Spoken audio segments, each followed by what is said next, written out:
Network.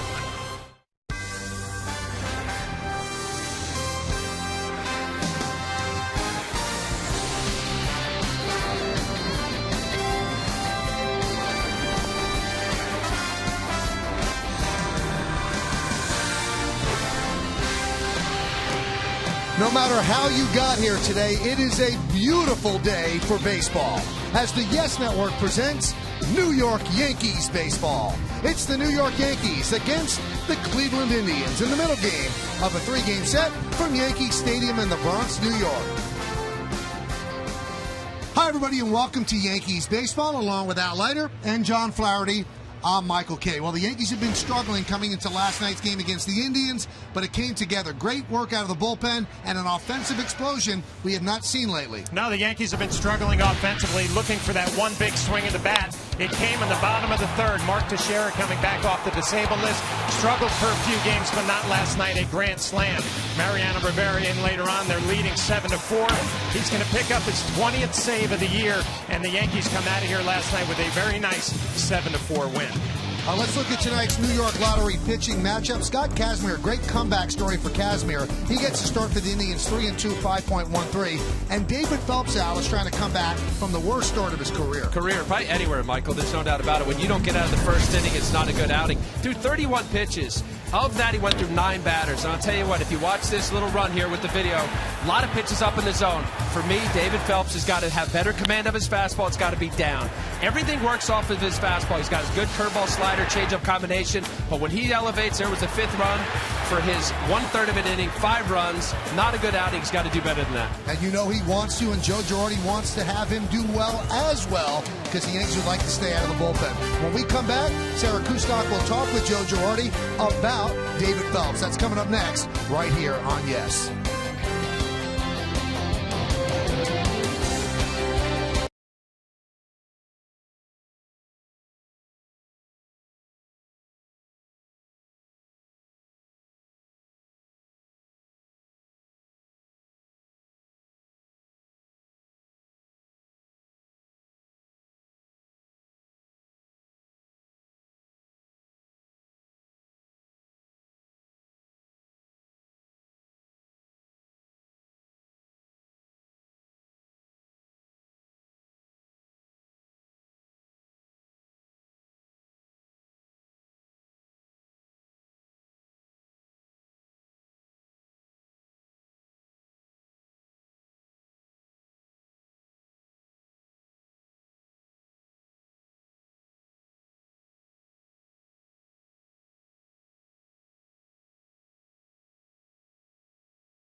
The Indians and the Yankees. David Phelps taking the mound tonight, looking to bounce back from his most recent start where he recorded just 1 out. The key tonight, Joe Girardi says he needs to see Phelps establish himself early.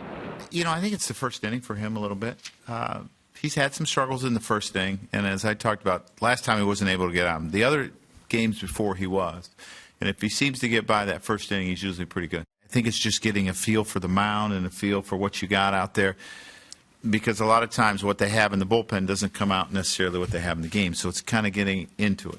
The lineups, first pitch, and Yankees baseball is coming up next with Michael Kay, John Flaherty, and Al Leiter right here on Yes.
brought to you in part by the Volkswagen Sign Then Drive event, where you can drive away for practically just your signature.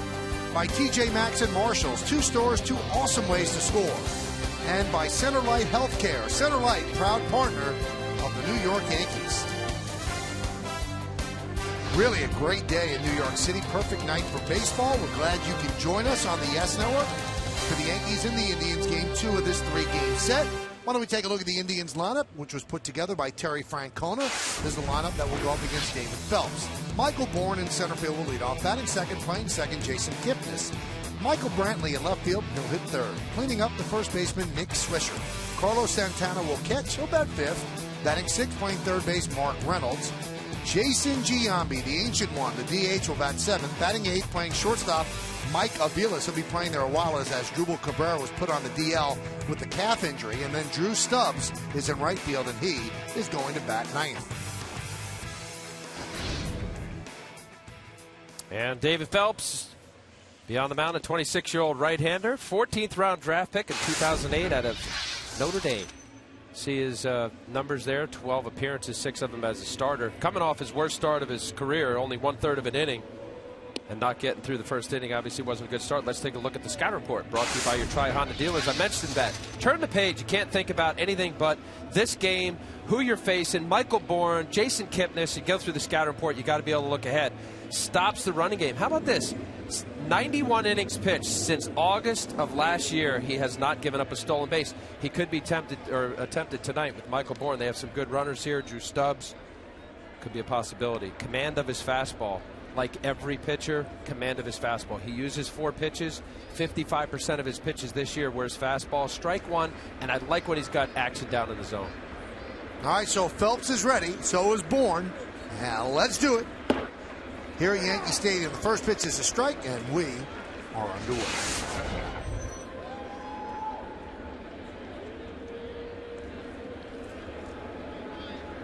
The 0-1 to Bourne. And that got a piece of home plate umpire Tony Randazzo. Chris Stewart's going to do the common courtesy thing here for Tony Randazzo, the umpire. Give him a little time to shake off that foul ball. And that foul ball will give us a chance to check out the defense. Wells, Ichiro on Overbase, second straight starting right. In the infield, it's Youkilis, Nix, Adams, and Teixeira. So Adams gets a look at second, which is really his natural position. And then you've got Stewart behind the plate. And David Phelps is on the mound. All right, so Randazzo has enough time. And the count is 0-2. Swing and a miss. Bourne down on strikes. A good start for David Phelps, and thinking out this has got to be the longest 4 days of his life between starts after that 1/3 of an inning, but already picks up a strikeout. Middle of the plate. The late action, sneaky. This is where you watch David Phelps, what out of his hand, out in front of his head, finishes nicely. There's like a sneaky velocity to it. His average fastball this year, 89 miles an hour. 91 plus above his average. Here's Jason Kipnis. Pitch outside, 1-0.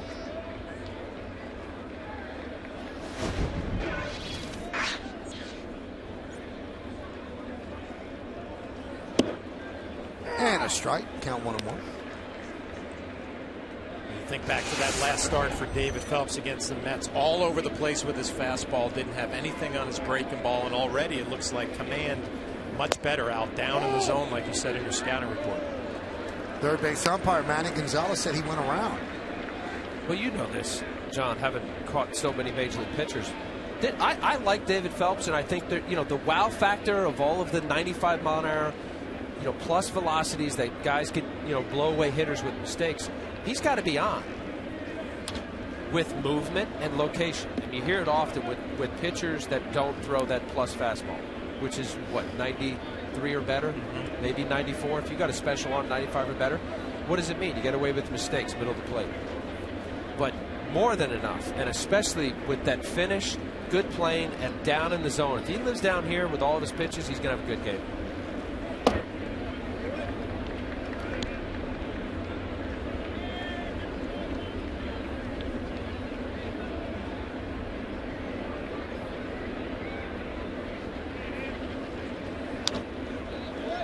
Still 2-2. Curious, was it fun catching a guy that was all-encompassing of a pitcher per se than a thrower? Okay. No doubt. You feel if you're Chris Stewart tonight and you're working with David Phelps, if he has a good game, you feel like you're a big-time part of it because he doesn't have overpowering stuff. You got to locate, you got to change speeds, you got to call a good game. Kipnis hanging in there. I'm thinking back to that outing last time for David Phelps, and after the game he said, you know what, that line drive off of my forearm was not a factor. I was just bad tonight. My arm felt fine. I was giving him the benefit of the doubt when he took the line drive off his forearm in the 8th inning of the Tampa game. Nice play on the short hop, glove side by Teixeira, 2 outs. So he's already improved on his outing against the Mets, where he only got 1 out. And this is a nice play by Teixeira. Nice short hop pick. Once he gets it in his glove, it's going to be an easy play, trotting over to first base. You know, as you say that, Michael, that was a mistake. He threw a high changeup, didn't get a good finish, but that's what happens. I mean, how often do you watch games night in, night out, swinging bunts, broken bat singles? It's what makes this game great. At times there's no rhyme or reason as to whether you execute it or not. The results aren't always indicative of whether you got it done right. Count 1-0 to Brantley.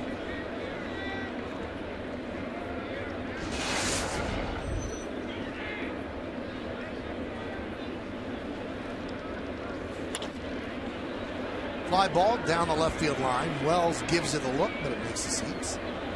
With Cabrera, the shortstop, going down with that quad injury, Brantley slides right into the number 3 slot in the lineup. It's a tough loss for the Indians, losing a switch hitting offensive shortstop. So Cabrera put on the 15-day DL, and Juan Diaz was called up to take his place on the roster. Fly ball, Wells, and a 1-2-3 inning for David Phelps. Indians go down in order. Cleveland nothing, and the Yankees coming to bat.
And now the Yankees will take their turn against Scott Kazmir. Here's the Yankees starting lineup presented by Lexus. Ichiro Suzuki will lead off. He'll play center field. Brett Gardner just has the day off. Jason Nix, the shortstop, bats second. Batting third, playing first base, Mark Teixeira. Robinson Cano, the DH, will clean up. Batting fifth, playing left field, Vernon Wells. Kevin Youkilis at third base, bats sixth. Batting seventh and playing second base, David Adams. Lyle Overbase in right field for the second straight night. He'll bat eighth. Batting ninth and catching, Chris Stewart. Nice story. Scott Kazmir back in the big leagues. 29-year-old left-hander. Was a #1 pick by the New York Mets back in 2002. A high school in the Houston area. There you see his record. His ERA is coming down. He's coming off a terrific start in his last start against Cincinnati. Went 7 innings, gave up 1 run. Let's take a look at the pitcher scouting report brought to you by your Tri-Honda dealers. Different pitcher. You know, when you kind of hit rock bottom as a pitcher, you kind of have reflection and you think about where you are. And he went into independent ball and really climbed his way back. And he's more under control, doesn't try to overpower. He's got good stuff still, but he's more of a pitcher. Better at home, on the road. 4 starts away from home this year. He's got an ERA close to 7. He had 1 start here at Yankee Stadium, the new Yankee Stadium, in 2010. Gave up 6 runs in a loss when he was with the Angels. A terrific run support. I'll tell you what, John Flaherty, you love the fact that your boys score your runs. He's averaging 7.5 runs per start. And he deals to Ichiro inside.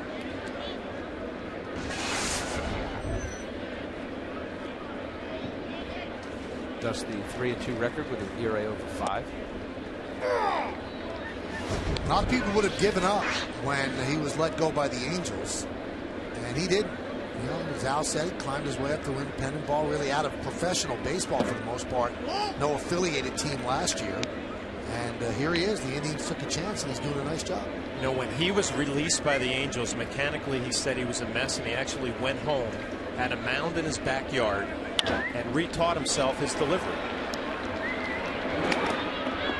During that 2011 season when he wasn't playing, and then he signed on with the independent team, and you see the resume for Kazmir.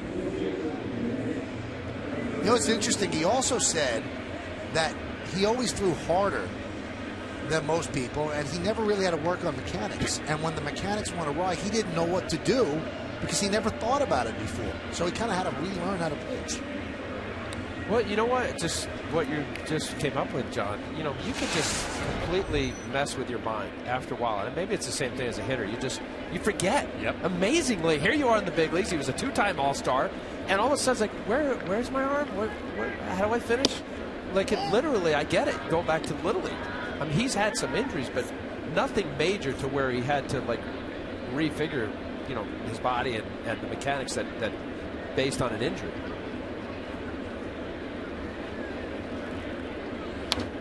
I mean, often you'll have pitchers that will go through surgeries, elbows, shoulder, whatever it may be, and you have to deal with the surgery, post-surgery, and what you have left.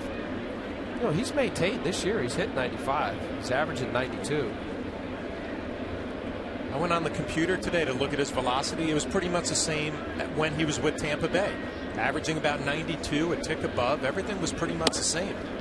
And the big question here in Cleveland, how long can he do it and how does he bounce back start to start? And Al, you mentioned his last start, I think against the Reds, was excellent, 7 innings.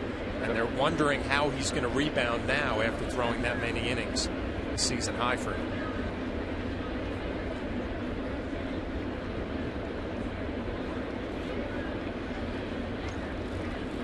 Swing and a miss. He strikes out Jason Nix. Kazmir started with the Mets, traded to the Rays, and he used to just overpower people when he was with the Rays. Good stuff.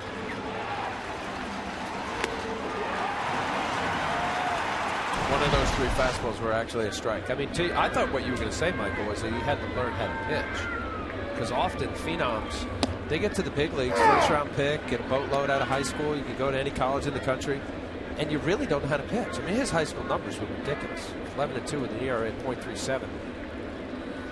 In 75 innings, his senior year in high school, struck out 172 batters. That's what happens. It's just, here it is, you can't hit me. Really don't know what I'm doing, but here.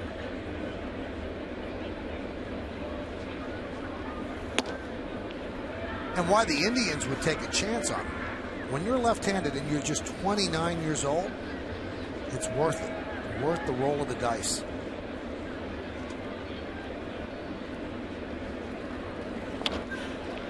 Mark Teixeira with a fly ball to left field. He's going to dunk in for a base hit. Well, Cleveland actually lucked out. I mean, Kazmir was playing independent ball, then got a job in Puerto Rico playing winter ball for the AA manager in Cleveland system. And he said, listen, this kid's throwing the ball pretty well.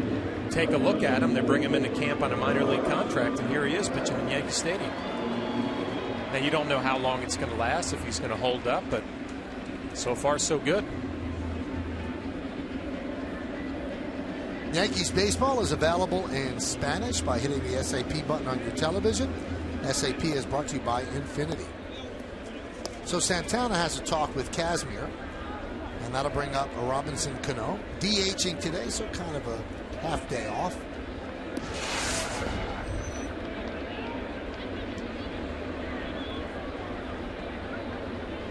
Cano actually has hit 3 home runs against Kazmir in his career, more than any lefty batter has against the Indian southpaw.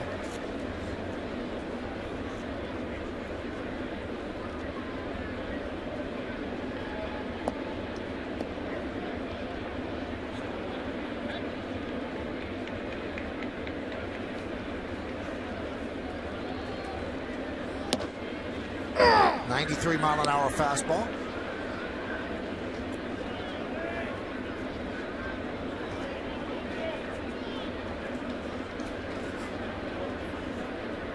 See the numbers against Casimir, 7 for 31, but 3 of the 7 home runs.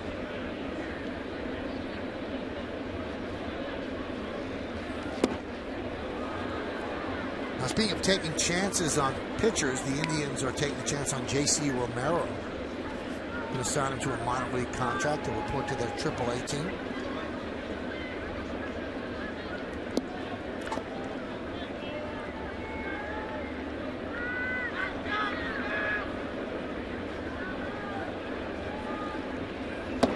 When you mentioned about Scott Casimir, left-handed, only 29, it is true. When you get phenoms that make it to the big leagues early on, and Scott was one of them. But we just had the Mets series. How about the story of Scott Rice? You talk about left-handed, 14 years in the minor leagues, played independent ball, the whole gamut. Finally up in the big leagues and doing a nice job for the Mets.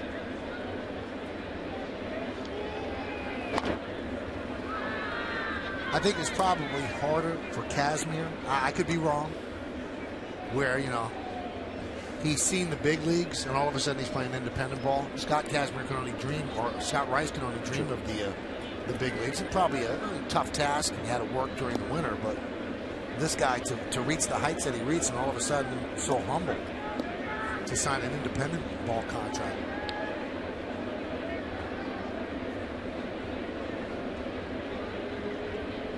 Two. No, that's fair enough, Michael. I think really what you're not going to spend. Scott Casimir, somebody's been a Major League All-Star, and I'm sure he's made a decent living. You're not going to spend the next 14 years in the minor leagues to try to get back. Right.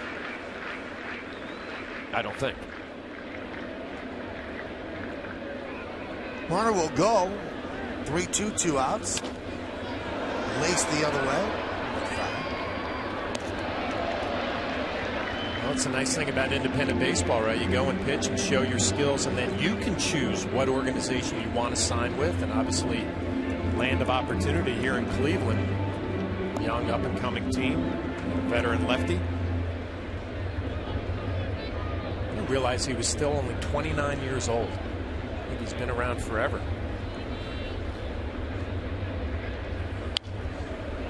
Foul back again.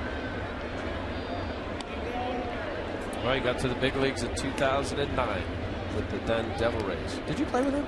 No. It was after you. What did I say? 2009, 2004.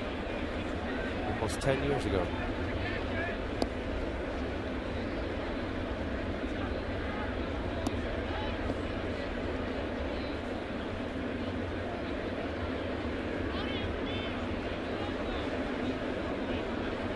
Three-two. Swing and a miss. He strikes out Cano.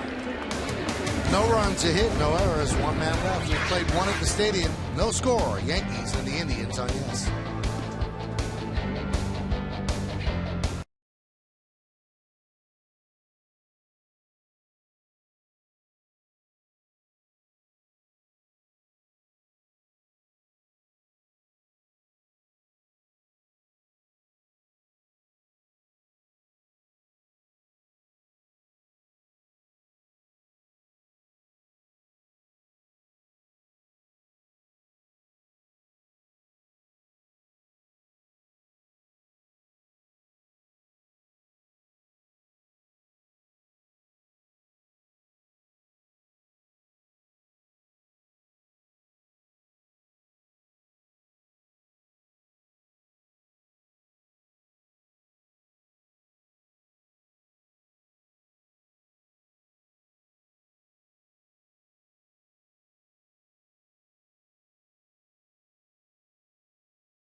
live Yes Network games on your PCs or laptops with Time Warner Cable. Get a full season of live Yankees games on the go for just $29.99. If you're a Time Warner Cable customer, go to yesnetwork.com to get more information and subscribe now. David Phelps back out for the top of the second inning. Had a smooth 1-2-3 first. He's going to face Nick Swisher, Santana, and Mark Reynolds for the Cleveland Indians. Nick Swisher settling in nicely with the Cleveland Indians. Got a 4-year deal, leaving the Yankees from Columbus, Ohio, enjoying his time so far. Good start. Terry Francona was talking about what an influence he is in the clubhouse, kind of changed the personality in the clubhouse, and we've seen that, Al, when he came over here with the Yankees, kind of cranking up the music early in the morning in spring training. He's done the same thing here in Cleveland. Batting cleanup in this lineup. And you know what I liked what Terry said, that he said it's consistent. I think where Nick Swisher got a bad rap in certain opinions is that, you know, it's Dizzy turned it on and off. And, you know, Terry Francona's like, he's the same all the time. What you see on the field is what you get in the clubhouse, in the food room, on the bus, in the plane. And it's true. You know, guys that played with him, high energy, was able to, you know, as you say, change a room, really. Yeah. The dynamics changed when he came over here of personality and being a little bit loud.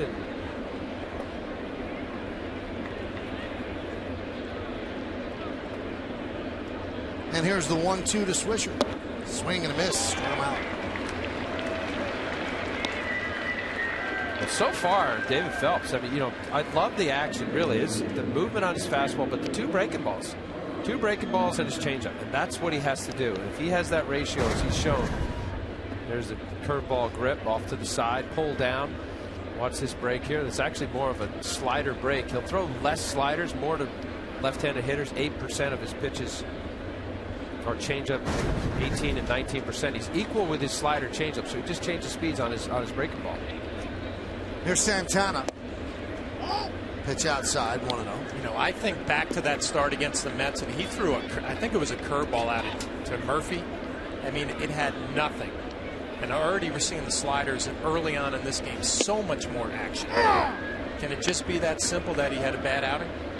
I think, without a doubt, if you go back to that start, and really there was a couple key hits that really ruined his night.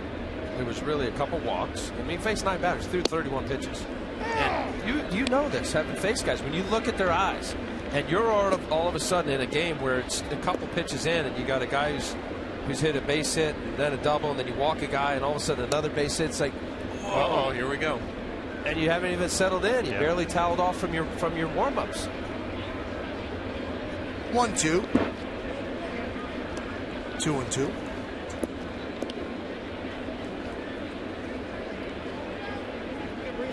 See the shift for Santana batting from the left side. Good to see Chris Stewart back behind the plate. Had been dealing with some dehydration issues. Ran a lot of tests. Everything came back fine. I think they were really worried about maybe the possibility of taking a foul ball, you know, concussion symptoms, but everything checked out okay.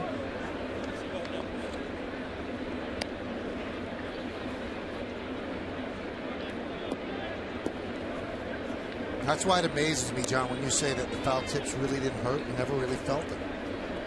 I never did. You know, I'd get hit straight on, and I think I was lucky that way. I think of Mike Matheny, manager of the Cardinals, his career ended because of concussions and foul balls, so I didn't even pay it a second thought, and I probably should have. Are you sure it didn't affect you? Everything has been going so well, Al, for a game, and now an inning into this one, and you have to go there. Yeah, come on.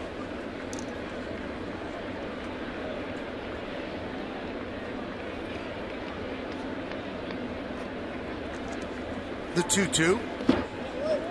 3-2. Let's look at the game time weather presented by Bigelow Tea.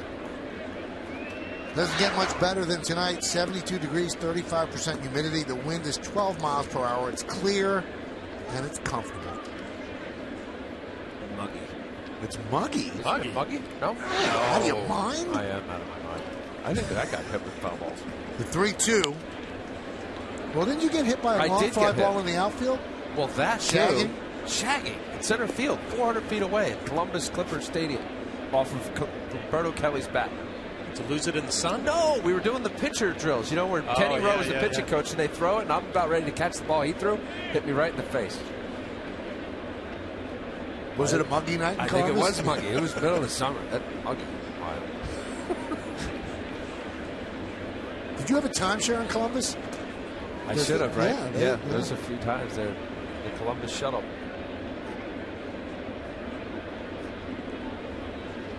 The 3-2.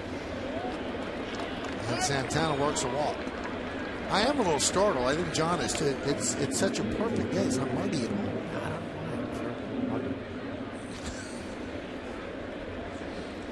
That's going to bring up Mark Reynolds.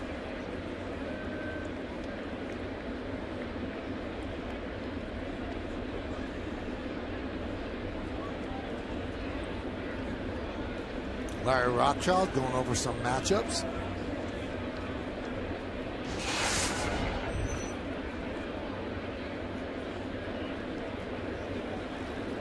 John, you said something really interesting about Reynolds yesterday. I guess he's the type of hitter that if you make your pitches, he's not getting hit. Now, great hitters, you can make your pitch and they could get a hit. When you go over a scouting report on him, I mean, he has holes in his swing, places you can go in certain counts. He'll chase pitches off the plate. But if you make a mistake, it ends up in the seats. Your classic mistake hitter. And last year, the numbers against the Yankees, 7 home runs, 14 RBIs. The Yankees done a better job this year making better pitches.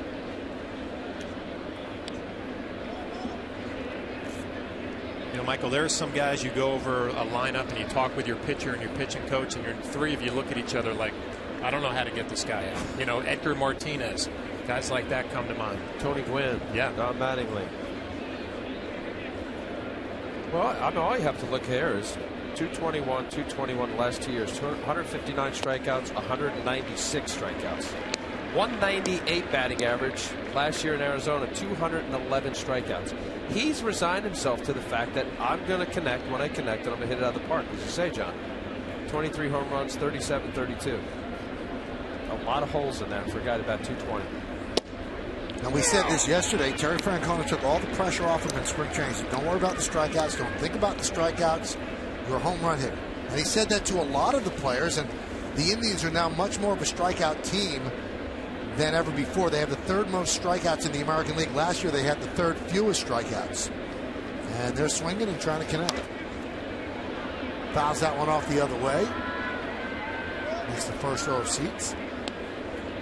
Is it hard for guys to have a two-strike approach, or get up in a bat based on a pitcher's repertoire and say, look, I'm just going to look slider, I'm going the other way, or I'm thinking middle of the field? Is that hard? No, it's not hard, but I think you have to realize, and Mark Teixeira, I think of him first because he's resigned himself that I'm going to hit home runs and drive in base runners, right? So I'm not going to go the other way. This is my game, and that's what I'm going to try to do. Ground ball is short. There's one on the first, and it gets past Teixeira. Reynolds makes a turn but heads back to first.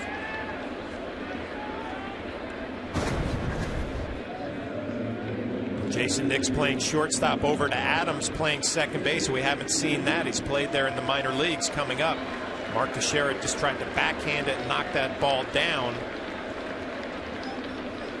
Not going to end up in the dugout, so Reynolds will remain at first base. Here's Jason Giambi. Gets a nice hand from the crowd. He admits, I can't play every day. He said, my body won't allow it. He said, but if you use me the right way, you'll get some production. You see 19 ribbies, very part-time player, 203, 5 home runs.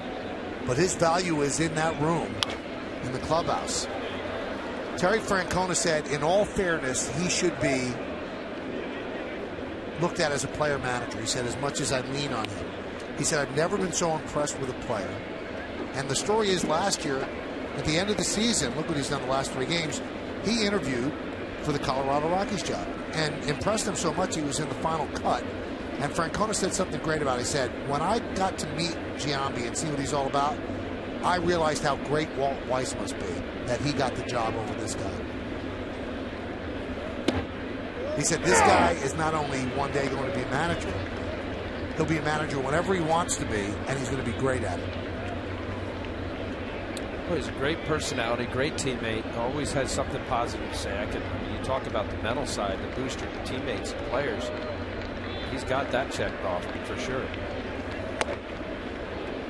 Well, when you think back to the Oakland A's days when he was out there, he was their team leader, right? He was the guy front and center. And when he came to the Yankees, that kind of changed a little bit, right? I mean, he was a great teammate, great guy to be around. Media loved him, teammates loved him, but there were other leaders on this team when he was here with the Yankees, so he couldn't show those leadership qualities as much as he can now. And he also admits, he said, your voice will be heard more if you can run into one every now and then. So he can still hit a home run. I believe it was in Cincinnati. They measured it 469 feet, so he's still strong. But he's a graybeard, literally and figuratively. 2 balls, 2 strikes, 2 outs. The pitch. Fouled out. We go back to 2002. This was his first signature moment as a Yankee in the rain against the Twins. 14 innings, and he sends everybody home happy with that walk-off.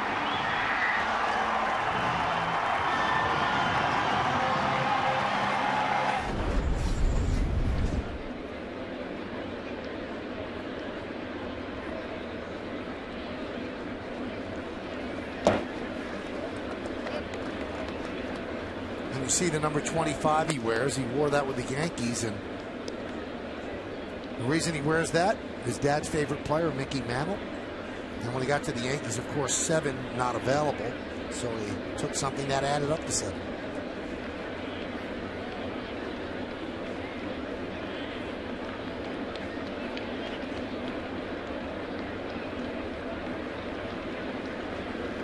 Three-two, swing and a miss, got him. 3rd strikeout for David Phelps. No runs, no hits, no errors, 1 man left. Let's go to the bottom of the 2nd. No score.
The hybrid vehicle of the Yankees.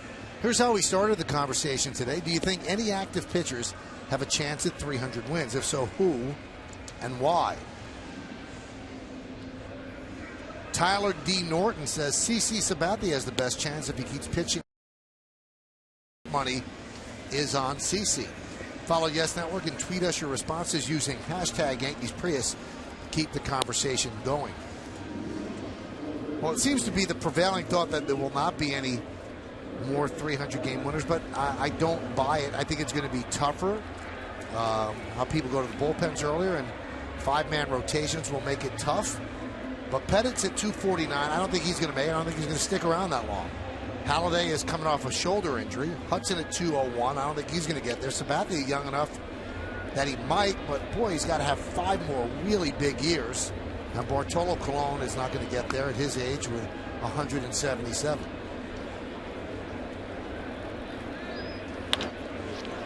Oh, nice play by Swisher, taking a base hit away from Vernon Wells. Good sign with Wells going the other way, though. Yeah, we saw that a lot early on when Vernon Wells got off to such a great start, going the other way and driving it the other way. Same thing here, fastball up, out, over. And Nick Swisher shading him to pull a little bit, positioned perfectly.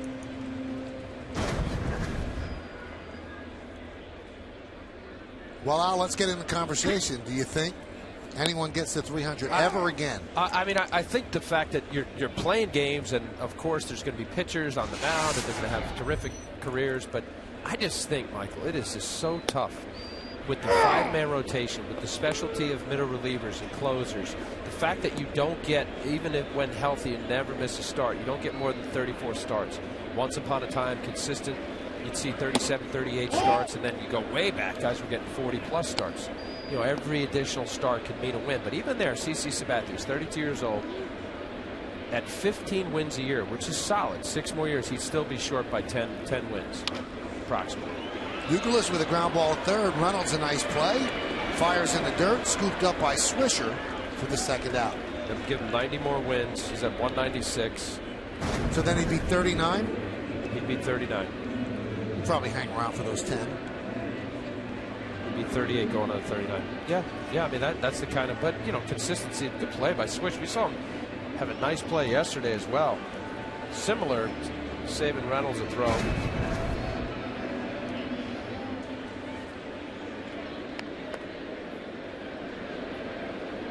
There's the smile. David Adams takes a strike. Yankees showed their faith in Adams by sending down Bosch and keeping Adams up here.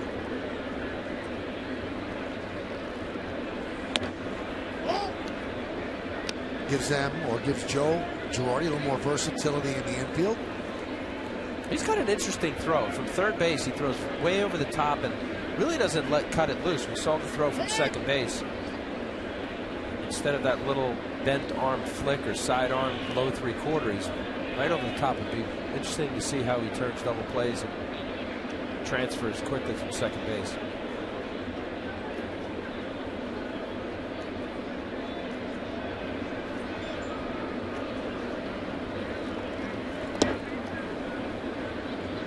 Two and one. Well, Joe Girardi and the coaching staff clearly sending a message. If you can swing the bat the way we've been struggling to score runs, we'll find a place for you in the field. Overbay in right field tonight again. Soft ground ball to second. Kipnis gets at him, and Casimir works a 1-2-3 second inning. All right, we've got 2 in the books at the stadium. There's no score on yes.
Special giveaway when the Yankees take on the Indians. The first 18,000 guests in attendance are going to receive a Mariano Rivera Fathead courtesy of PC Richard & Son. For tickets, log on to Yankees.com, visit the stadium ticket window, Yankees Clubhouse shops, or call Ticketmaster at 877-469-9849. Mike Aviles will lead off against David Phelps here in the third. Lincoln scoreboard 0-0. Now Aviles will play short most of the time with Asdrubal Cabrera out. And Asdrubal on the DL, I might have said calf earlier. It's a quad injury that he suffered running to first base yesterday.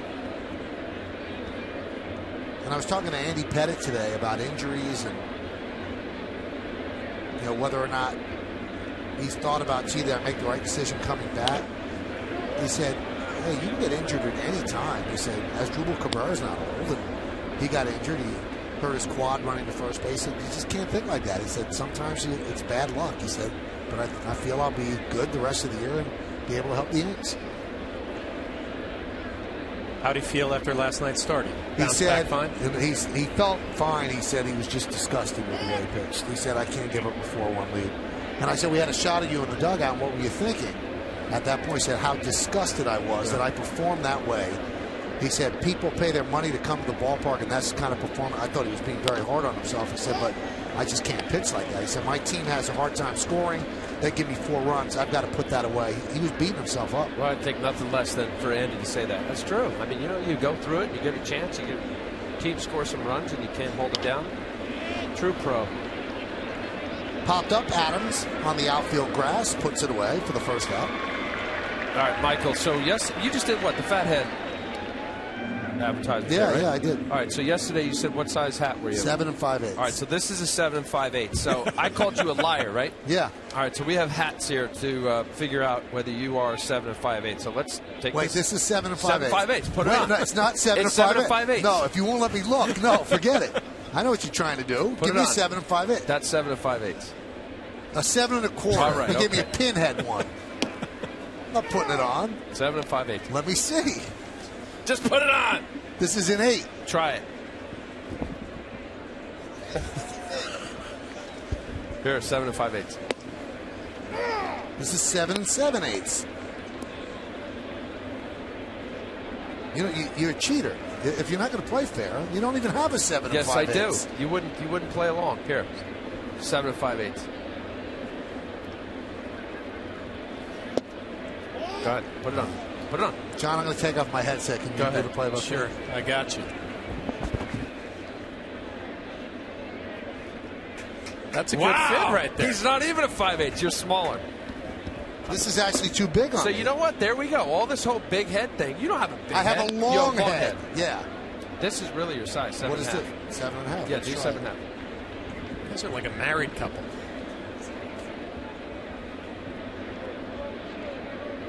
That's it. What is it? 7 1/2. Can everybody now stop with the big head stuff? Ground ball to Nix. And Stubbs beats it out. Stubbs hustling on the soft ground ball, beat it out for an infield single. Al talked about this last night. Stubbs can really fly down the line. He strikes out a ton. He is blessed with the gift of speed, hustling all the way, beats it by a half a step. Take a look on the Yesmo, brought to you by your Mercedes-Benz Tri-State dealers. Know your runner. Of course, these Yankee infielders know their runner. He's got that kind of speed. There's no doubt about it. Drew Stubbs all those years with Cincinnati. It was a matter of him being able to hit his way on.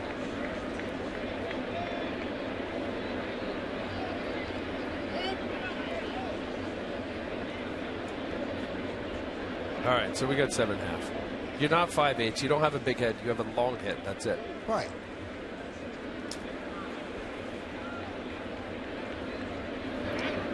Can I have this up? You know what I told Lou Kakuza? That I got to return these hats. If Lou's okay with it, I'm okay with it.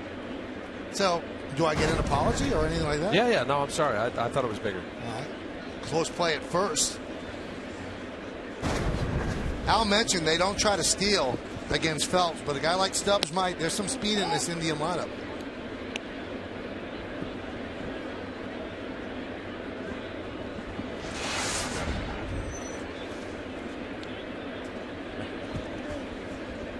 Guys, okay? You good now? Yeah, great, always.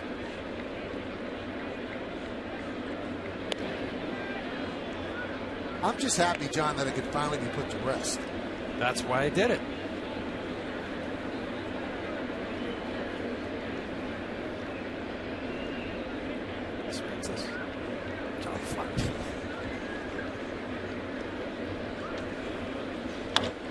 That one's drilled to right field. On the line, right there is Overbay, makes the play for the second out.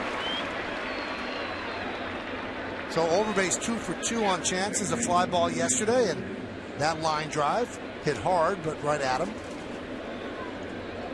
Well, our first impression was last night, and Robbie Thompson, the outfield instructor, third base coach, said, you know what, Overbay didn't get a whole lot of chances last night, but he looked very comfortable out there, and Robbie actually said he's going to play him about 5 steps more towards left center than normal, because he'll be used to going to his left with fly balls when he was playing first base.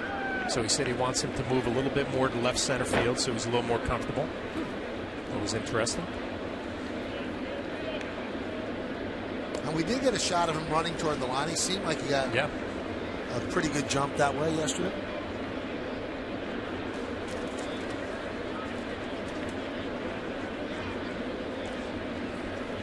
Brian Cashman spoke about Overbay in the outfield today. He said the first person that even brought it up to him was our very own Jack Curry.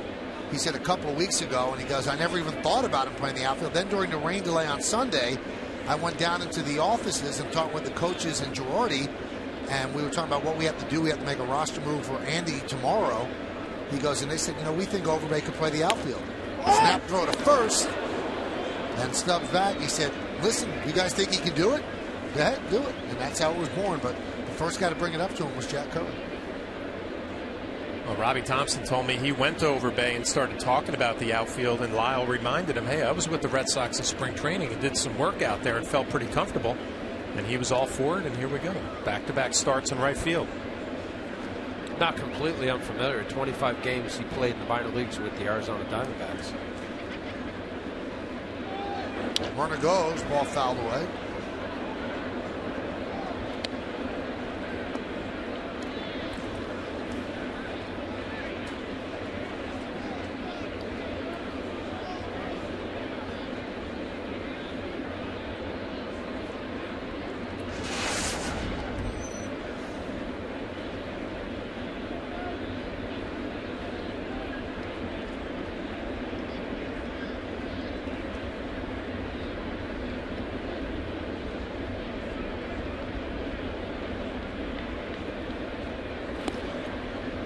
Phelps has a very quick move for a right-hander to first, and you can see why it's tough to steal on him. Doesn't have a very high leg kick either.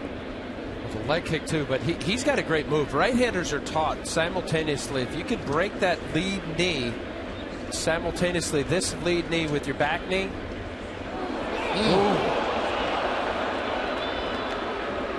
Is a tough move. It's almost a ball type move. You see that front knee, the left knee kind of comes up first, and it's bang bang. Obviously the slow motion, and there are organizations that try to teach that with right-handers. Tag him on the back, look like he got his hand in. He might have got him. Larry Vanover said no, runner goes. Foul back.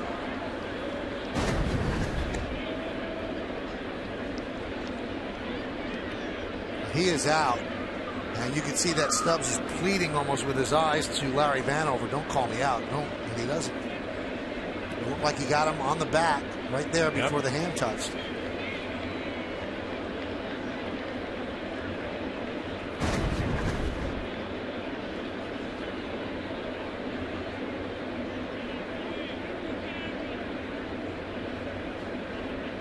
One-two, swing and a miss.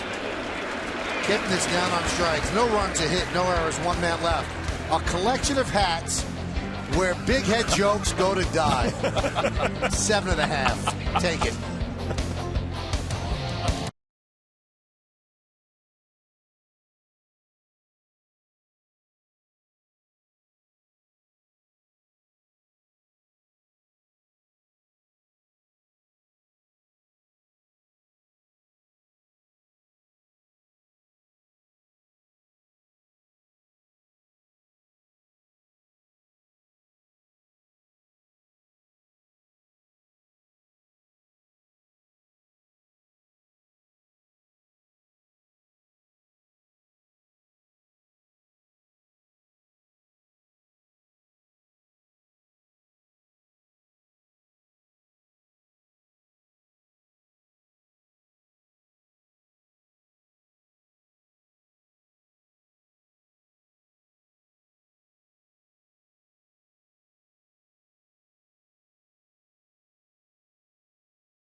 Montefiore Medical Center Inspired Medicine. Chris Perez, 15-day DL, shoulder issue. Actually a rotator cuff issue. As Drupal Cabrera, 15-day DL with a quad. That's the Indians' injury report. Yankees got some injury news today as well. More of the oblique problem for Eduardo Nunez, and he's not anywhere close to returning. And for Eduardo, this is a lost opportunity. This was 3 months at least of the opportunity to play shortstop for the Yankees every day and show what you got. You can't blame the kid for getting hurt, but it's certainly not helping his future with this team. Oh boy, ever. You know, you get a chance. A lot of these players getting a chance. Lyle Overbay socks one to right center. A long run for Bourne. He can't get there, and it goes to the wall. And Overbay, the outfielder, leads off with a double. Well, Overbay getting another opportunity in right field tonight, facing the lefty Kazmir, and not having a great year against left-handers. 154 coming in, but he does not waste any time. First pitch swinging up out over the plate and hammers it to right center field. Like I said before, if you show Joe Girardi and the staff that you can swing the bat, they'll find a place for you in the field. Trying to find the lineup that is going to produce consistently. A good start here in the third inning.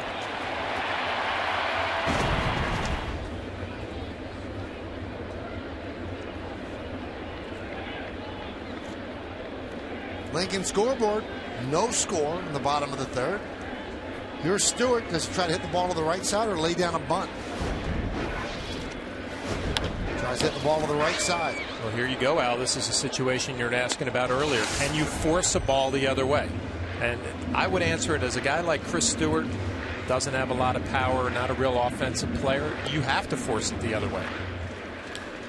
But there are some guys that make it to the big leagues that aren't capable. Yeah. I mean, how often do we see these major shifts where you just say, wow, if he could just hit it in that third base hole, he's got an easy knock. I mean, he's clearly trying to do that. That ball inside. Now what Scott Kazmir is doing to negate that, smart, pound the zone, make a hitter fight, really work to go to the right side.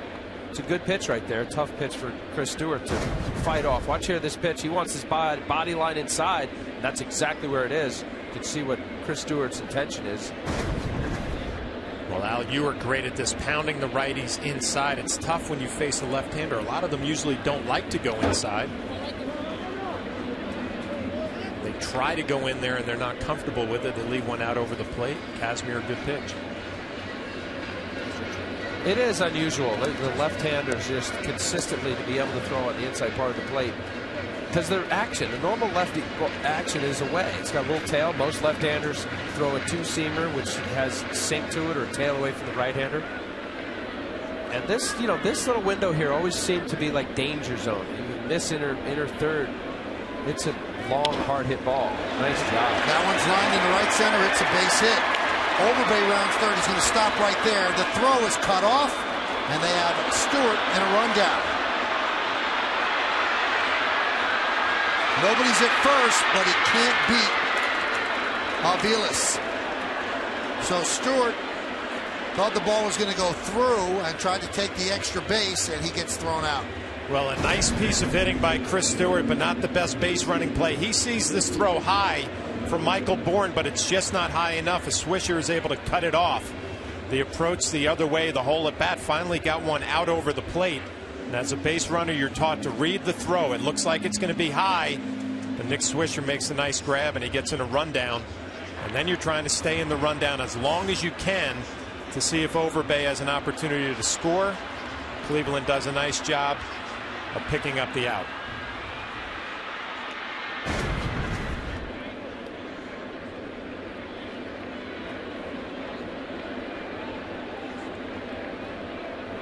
Yeah, from the angle, Michael Bourne, I thought he airmailed Swisher, missing the cutoff man. Infield is in.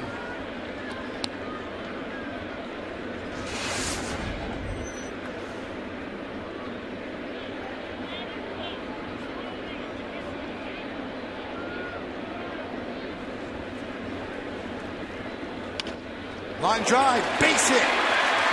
Ichiro goes the other way. That scores Overbay, and the Yankees have a 1-0 lead.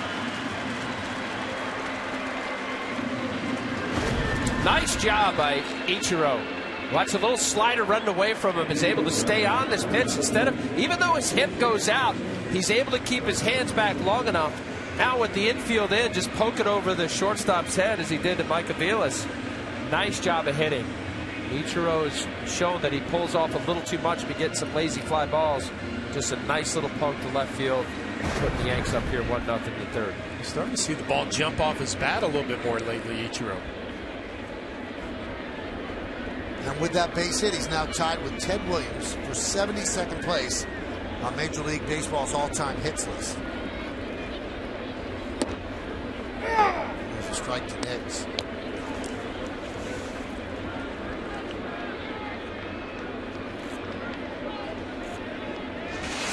Let's see if the Yankees try to take advantage of Santana behind the plate. Has only thrown out 12% of the base runners this year. Gomes, the much stronger thrower behind the plate.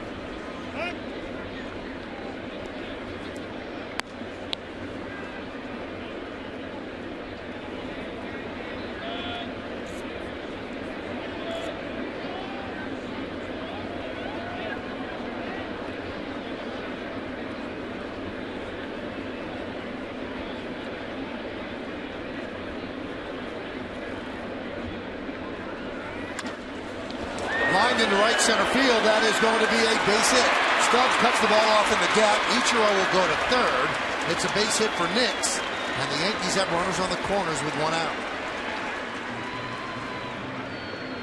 4 consecutive hits off of the left-hander. You see what the righties are trying to do. Just stay inside the ball, hands inside, and drive it the other way. Don't try to pull him. If he wants to come in there, you fight it off the other way to right center field. Yankees set up for a big inning, first and third, 1 out.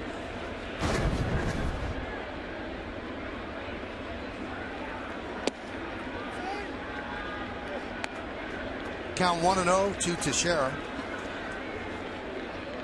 Teixeira singled in the first, and he has 8 hits and 15 at bats lifetime against Kazmir.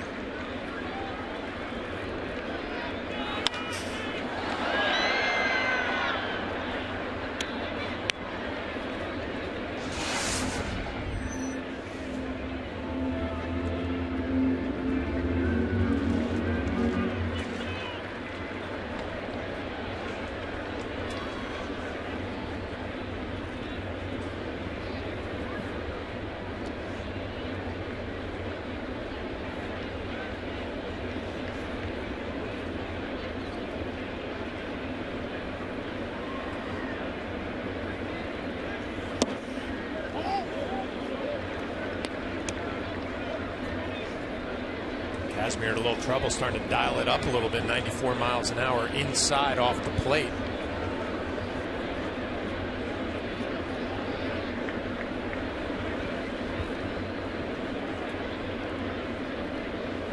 Two 1 is outside, 3-1.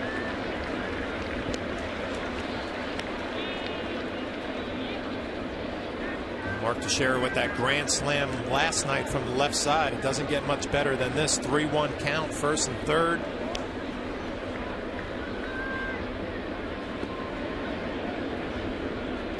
The lefty who likes his fastball, look for that fastball out over the plate and let it fly.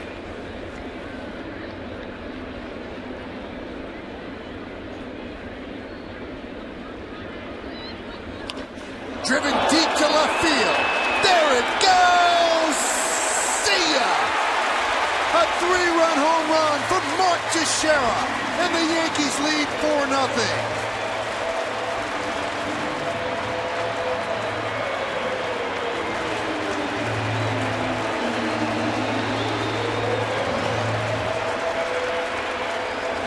Teixeira had the big swing of the bat last night, a grand slam in the third inning for his first home run of the year.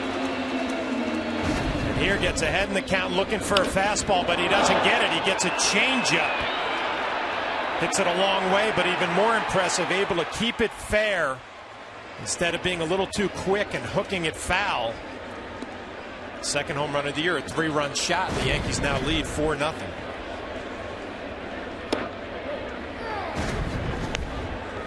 To be able to stay back here. What a nice job of hitting. Changeup looks like a fastball. Instead of it being 90-91, it was 82. Just watch where Teixeira's a lot of movement. Watch him put his foot down, but his hands stay back. And then right there, saw that it wasn't a fastball. Big, healthy cut. It is so easy in a fastball count to be too quick with that. You can see on Yesmo the good three-finger grip on the changeup.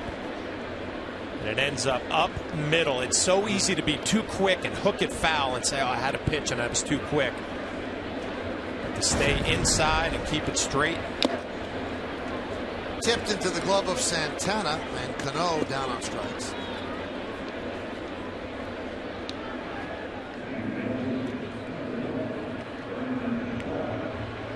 Well, it's what the Yanks had hoped for. The cavalry coming back, and Teixeira a big part of the Yankees' success in years past, and certainly need him now. Back-to-back nights, a 3-run homer and a grand slam last night. Pretty good start.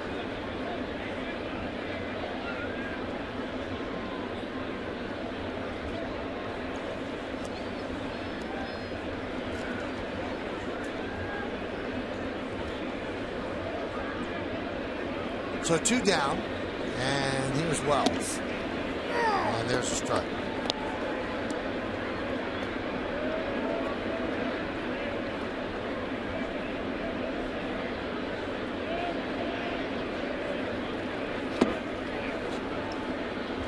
Let's take a look at Texas' 3-run home run on Yesview. All right, watch here. With the ability to keep your hands back while he puts his foot down there. He's got the stride, boom.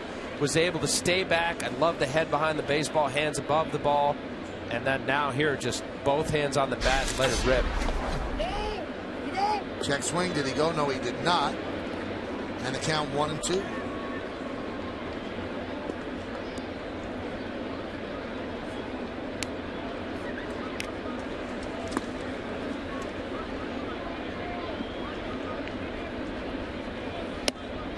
Strike 3.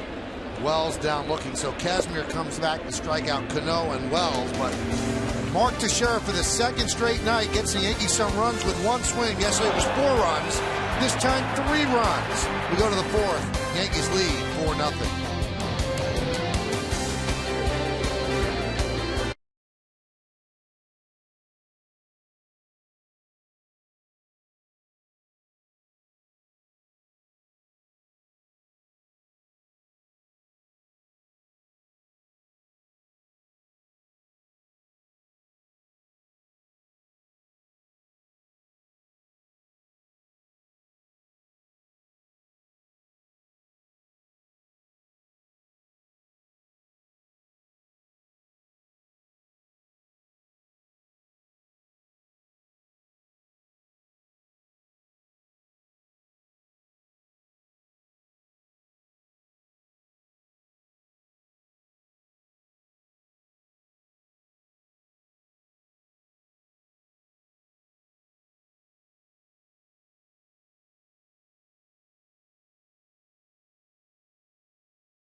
Quiz, call 1-866-NY-QUITS for free help today.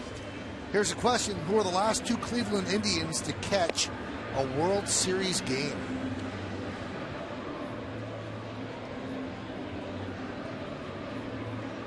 We'll find that out in the bottom of the 4th inning. So David Phelps gets himself a 4-0 lead. The big blow. Mark Teixeira's 3-run home run.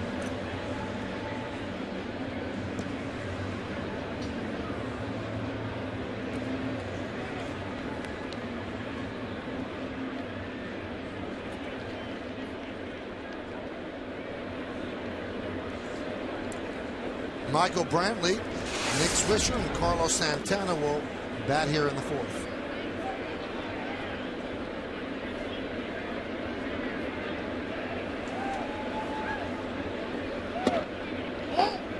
Count 1-0. When the Yankees score 4 or more runs with their pitching this year, they are 27-5. Count 2-0. Well, Andy Pettit admitted it today when the Yankees struggling offensively gave him 4 runs. You feel as a starting pitcher, that's enough. I got to go out there and get the job done. David Phelps looking for a shutdown inning, the middle of the lineup here in the 4th inning after your teammates have given you 4 on the board. 3-0.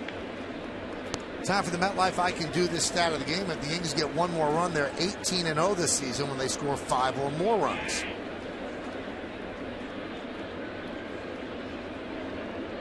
.30. There's a strike. Not that this is insurmountable by any means, but when you get a significant lead, no doubt about it, it's a 0-0 game. David Phelps is bearing down. You get 4 runs. You got to still maintain that same mindset, whatever that is. For David Phelps, it's aggressively pounding the zone, down in the zone with his fastball, using his slider curve change. You know, it's just a little. It's not that you just kind of pull back and you relax, by no means. But there's a different mindset of how you pitch with small leads, 1-run lead. You know that one pitch could mean the difference between a tie or a loss, and a bigger lead. Yeah, we kind of saw it with David Phelps 2 starts ago in Tampa. I think the Yankees had a big lead, 6 or 8-0, and all of a sudden, not that he relaxed, right, but all of a sudden a couple of hits, couple of runs, and then he came back out for the 7th and had a nice shutdown inning. Nick Swisher takes a strike and does not like it. Yeah, I think there's an element, that little slider down the zone. He didn't like Tony Randazzo's call. I thought it was a pretty good pitch.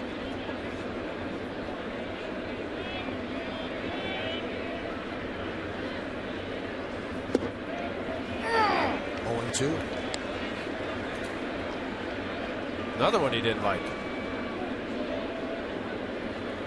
There's some late movement. It's not where the catcher catches the ball. I know you know this, John. Let's see here. There'll be a good shot right here. Knee high. Yep.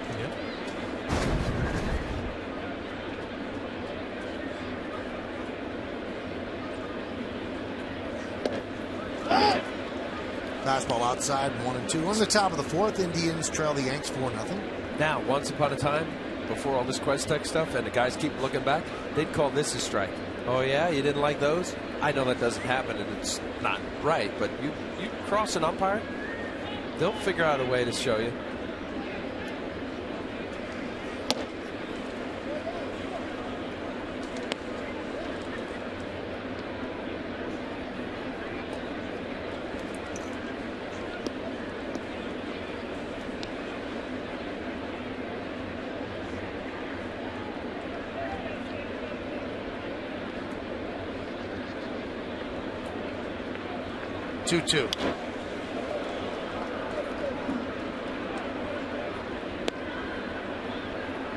What did you do? I'm curious, because from the pitcher side, it's easy to, you're so taught, like, get ahead, pound the zone. If you get behind, you're in a 2-0, 2-1 count. I just need to throw a strike, as opposed to being acute with your command and hitting your spots. Way to see that. Can you see that in the eyes of a guy and, like, fire him up as a catcher? Well, you can see it, but I think the biggest thing for Chris Stewart and Phelps is staying with the game plan that you had. Almost try and talk yourself into that it's a 1-0 game instead of 4-0. And my biggest thing behind the plate, I would get fastball happy when we had a big lead. Just throw the ball over the plate with your fastball and force contact. And sometimes that's the worst thing. You got to stick to the scouting report and the game plan. Like right here, I would say 3-2 count, 4-run lead, runner at first. Here's my 2-seam fastball away. Throw it for a strike and see what happens. Make him go to left field. Right. Fastball away. Make him put it in play.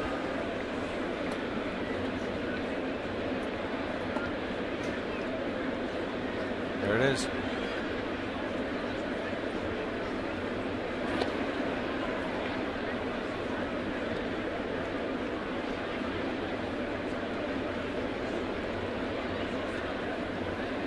Got to keep them close. That good move that David Phelps has. Michael Brantley's got the ability to run. You got a guy, Swisher, can make contact. Non-strikeout pitcher. Runner goes. Pitch swung and missed. Throw to second. Got him. Strike him out. Throw him out. Double play.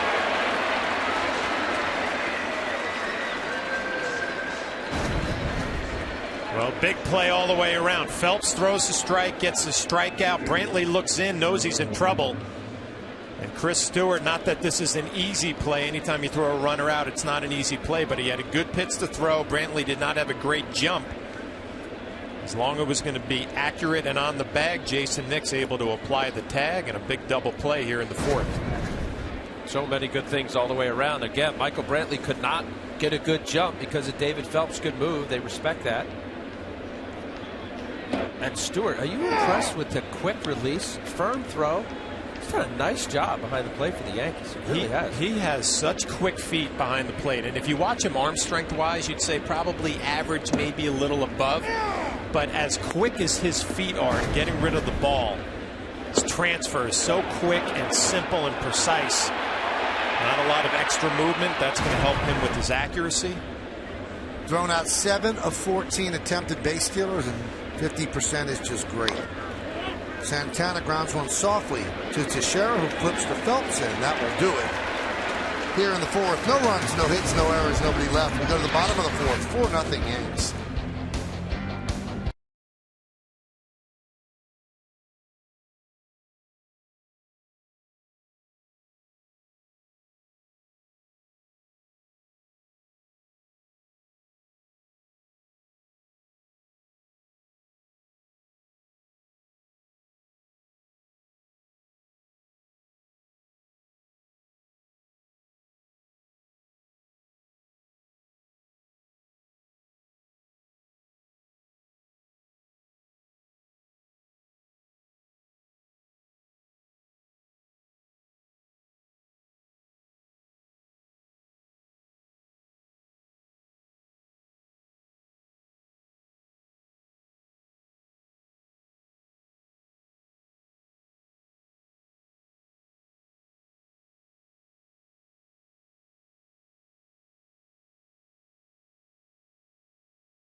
Quick line quiz. Who are the last 2 Indians to catch a World Series game? Sandy Alomar Jr. Right. And Tony Pena. Wow. It's Tony Pena's birthday today. So happy birthday to Tony.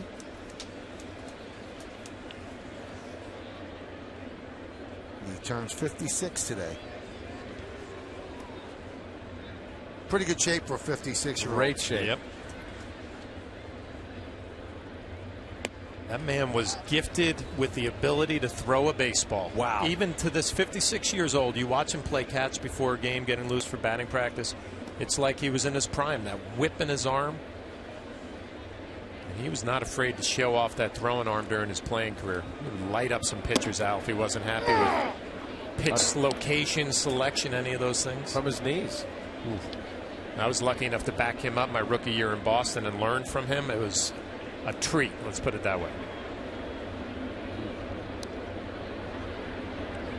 So they're both in the ballpark. There's Sandy Alomar Jr., who was probably going to get the Indians job if Francona didn't take it. And then he was a little hesitant about staying on Francona's staff, but Terry made a personal phone call, said, really, I want you there. But many people in baseball think he's going to be a fine manager. 1-2. Euclid loops one into right center. It's a base hit.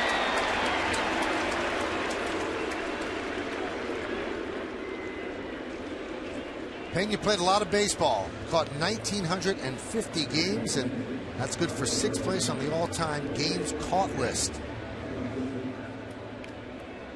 Pudge is first. 2 Pudges. And there's... Oh, yeah. Laser.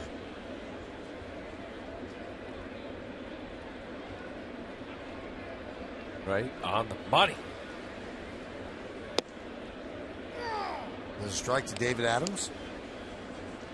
Threw out 35% of career attempted base stealers. He knows what we're talking about.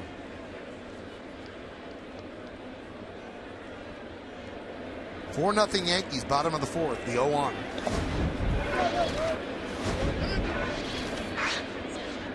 Tony would get ready to catch a game. He had almost as much energy as you do, Al. Almost. What do you say? He was fired up when he was playing, but not quite to your level. I love it. That would have been a nice matchup. You and him, you on the mound, him behind the plate. I don't know. I think that would be bad. Why would it be bad? He would get you right where you need it to be. Like 100 miles an hour. Nobody would be slowing it down. Used to, when I was backing up Tony in Boston my rookie year, him and Clemens would lock up. I mean, just throwing missiles back at each other. Get you fired up as a teammate. A little happy birthday hug from Kevin Long.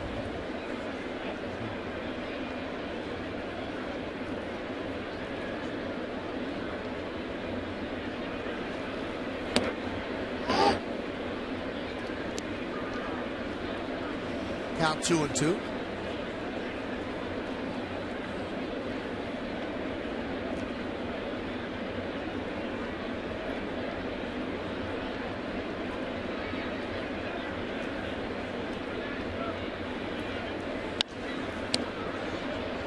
Still 2-2.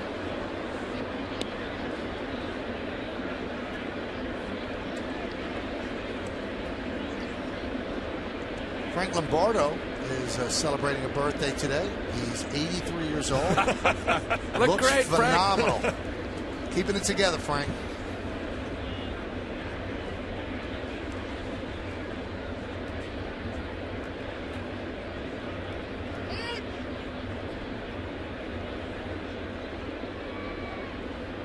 Slowing the game down. Definitely not on the same page right now. Scott Kazmir with Carlos Santana.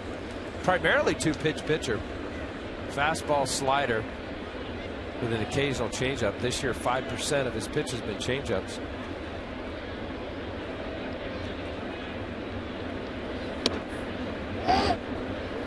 You know, watching Scott here, John, that there's no doubt he's got plenty enough stuff left, but you know, there's that put away pitch.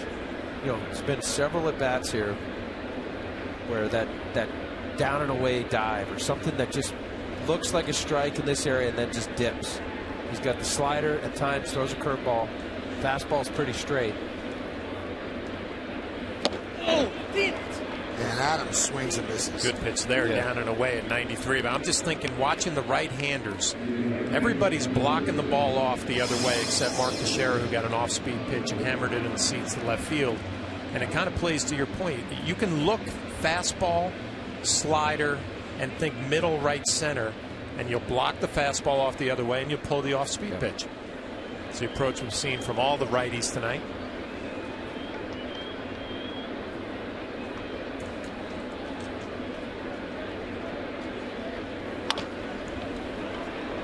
Grounded to second. There's one. On to first. Not in time. Overbay beats the return throw.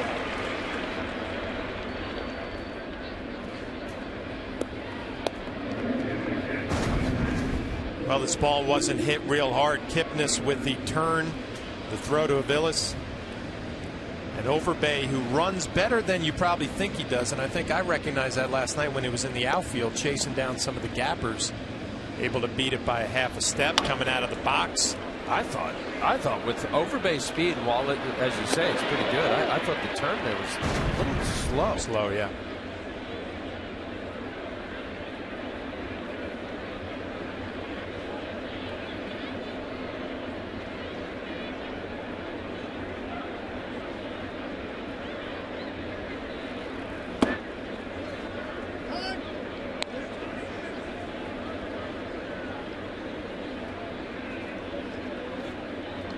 There's that pitch. Chris Stewart takes the curveballs, throwing a handful of curveballs, mostly the slider speed, which is in that mid-80s range. And you're right, John. I think they block off that fastball, look for something out over. You hit the slider. There's that. That's a good pitch there. The consistency for great pitchers to make quality pitches, one after another. That's the separator. Watching Scott Kazmir, plenty enough stuff to be quality right now. And it's just making the pitches. I'm thinking the changeup would be a welcome addition, right? I mean, it's a lot easier said than done. Threw the changeup to Mark Teixeira. It ended up being a BP fastball up out over the plate and ended up in the seats. But as a right-handed hitter facing a left-handed pitcher, if you can throw that third pitch into the equation, you think of CC Sabathia. It's been such a big pitch for him, a lot to handle.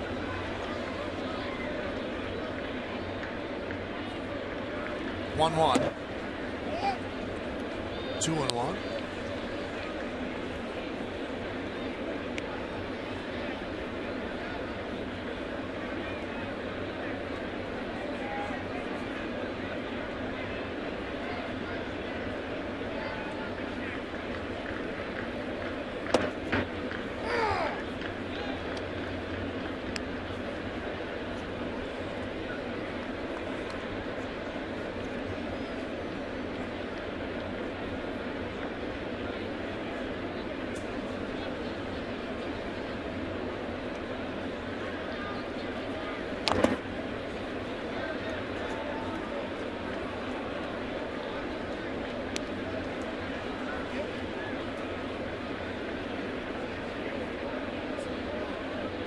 Very deliberate. 69, 70 pitches now into this fourth inning. Not really on the same page with Carlos Santana. A lot of stepping off. Hitters stepping out. You do that often. You know, your fielders get on their heels, you know, start daydreaming, and tough to focus.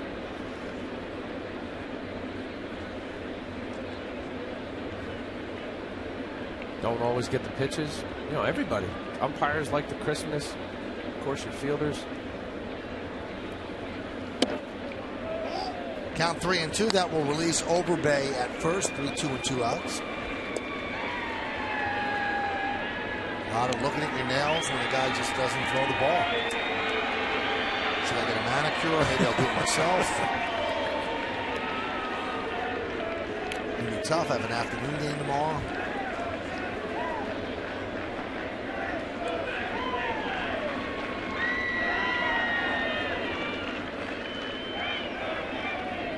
Three-two.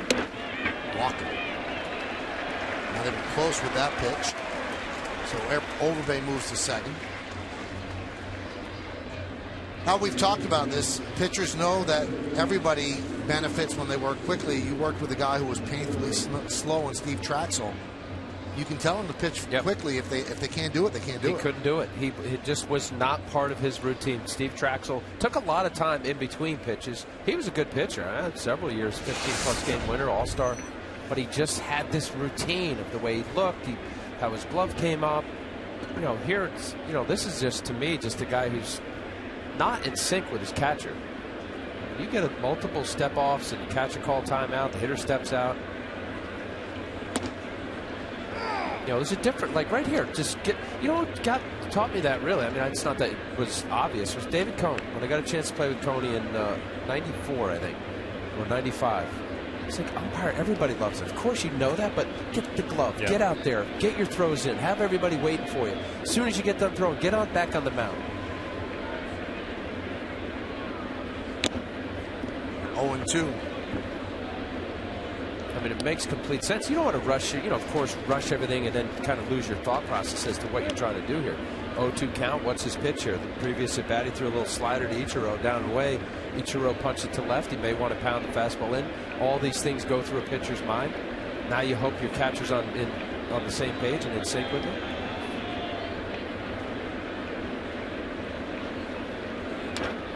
I would think if you're going to work quickly, you've got to really trust your catcher. You can't be thinking so much on your own. He's got to put down the sign. You've got to throw it. Completely. And you hope that there's not a shake. That's why I liked if there was a guy that you didn't really trust, whether he really either knew how to get hitters out or maybe just didn't take that much time in it. I liked wipes. Dave Stewart taught me that. Instead of shaking and have everybody step off, you could change your pitch with a wipe on your chest or somewhere. Meaning multiple signs. Runner at second base. Now over base, been there to see 3 or 4 pitches. Pitcher calls fastball away. You have a way to get to the slider, curveball, whatever it is, without stepping off or shaking off.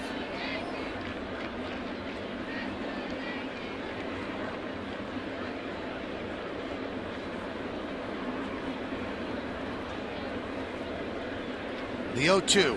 Swing and a miss. Got him. And that will do it.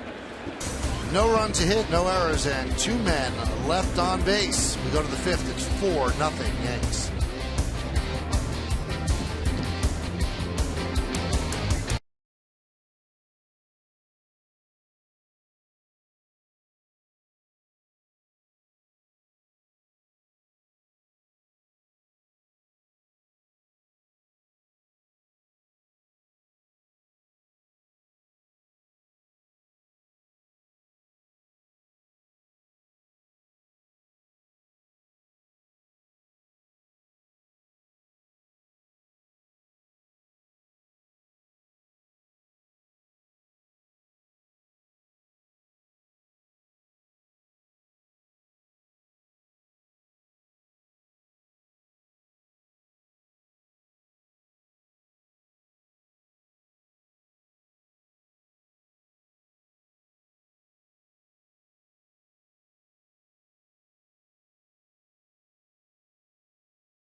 MLB.TV is celebrating 11 years. Join the millions of fans and subscribe today.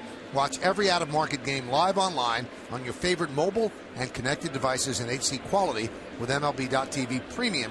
Visit MLB.TV today. MLB.TV, baseball everywhere. We go to the 5th inning. Yankees are up 4-0.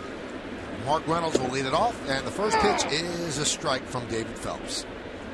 So what an improvement from one start to the next for David Phelps. He got just 1 out in the first inning against the Mets. And here he is leading 4-0, giving up just 1 hit. Only hit an infield single that Drew Stubbs beat out. Just a normal ground ball to shortstop. And Stubbs hustling down the line beat it out for an infield single in the 3rd inning. That's the only hit. He has walked 2. Count 2-1. Well, it said turn to the page. What a difference 5 days makes for David Phelps. There's no doubt about it. He's a different pitcher. 75 pitches into this, so good secondary pitches. Well, it's so much easier for everyday players to come back when you have a bad game. You just get right after it the next day. It's got to be so tough for a starting pitcher. 1/3 of an inning, and then you got to sit around for 4 days. And think about it. Andy Pettit thinking about last night's outing, had a lead, then kind of hit a little rough stretch.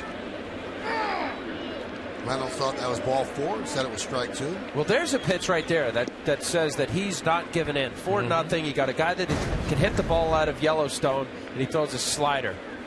Look marginally down. Tony Randazzo called the strike. It's not where he caught it. Catcher's about 4 or 5 feet behind home plate. That one just missed with a fastball. So the third walk issued by Phelps. And that'll bring up Jason Giambi.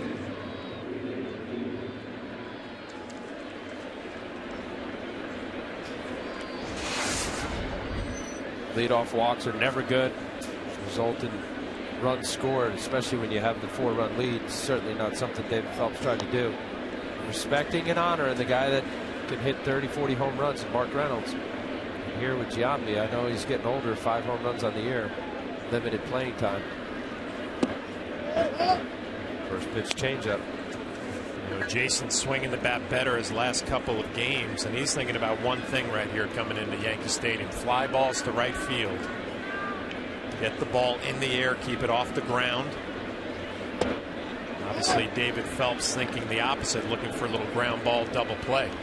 What's really impressive about Giambi, he has 14 hits and 19 ribbies, so he has made the most of his hits. And it is really limited duty. He's played in, this is his 22nd game. He has 70 at-bats. Great numbers. This is where Jason is such a good hitter, veteran hitter, gets ahead in the count. He'll pick out one zone, whether it's up, out, over, or inside. If he gets it, he'll take a good pass. Good slider down and in. Again, Al not giving in.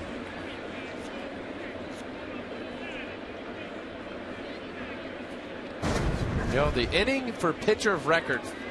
Tell me wins and losses don't matter to a starting pitcher. That's a nice pitch. A 2-0 count, slider down and in. Looked like a fastball, looked like a strike. Ended up being out of the zone. Nice pitch.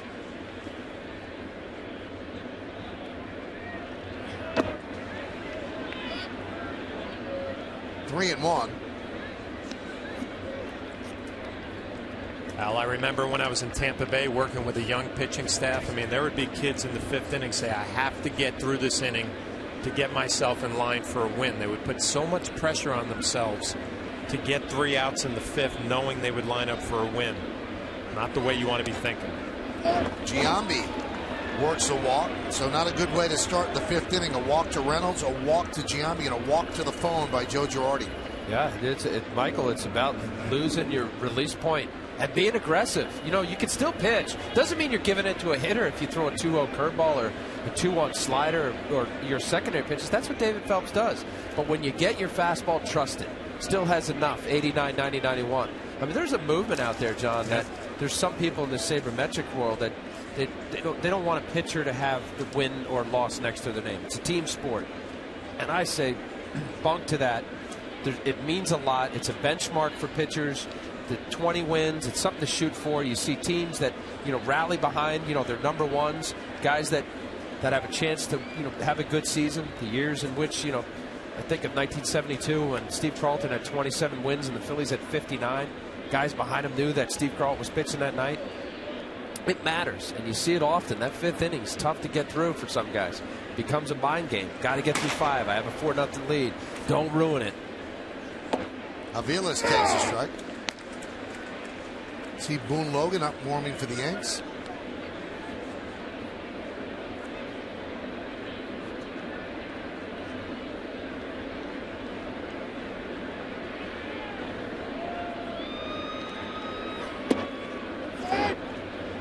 Count 1-1. You almost got to keep that mindset that I'm 1 pitch away from getting out of this. David Phelps 1 pitch away from getting a ground ball. You get 2 quick outs, and it's keeping that mindset simple, pitch to pitch, like you always talk about, instead of thinking 3 outs in the 5th inning to line up for a win. Count 1-2. Well, it's like the hitter. He sees his batting average and it's, 195, and he's trying to get, 8 hits in 1 at bat. He's trying to get 10 RBIs in 1 at bat. It's not going to happen. It's this pitch, this moment. 1-2. Foul back.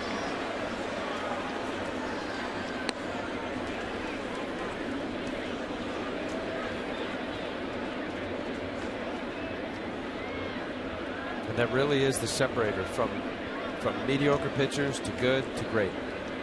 Their ability to stay in that little box. Okay, what do you want to throw right here? David Phelps, fastball in. He was late. Slider down the way. Boom, boom, boom. Whatever the pitch is. Okay, let's go. Shake. No, I want something else. And that's your little world.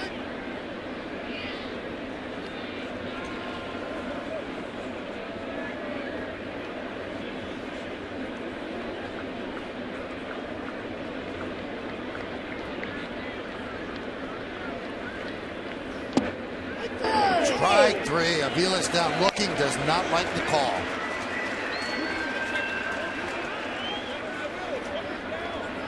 Having some big-time words with Tony Rendazzo, the home plate umpire. We'll get another look at it. Looks like a fastball coming back towards the plate. Well, only question was whether it was too low. Looked borderline to me, a pitcher's pitch. I mean, it's 2 strikes. It's got plate coverage. It had the plate. Yeah, I mean, you know, fight it off. It's close, borderline. Don't let the umpire ruin your day.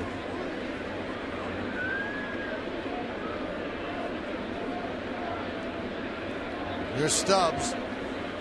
And there's a strike.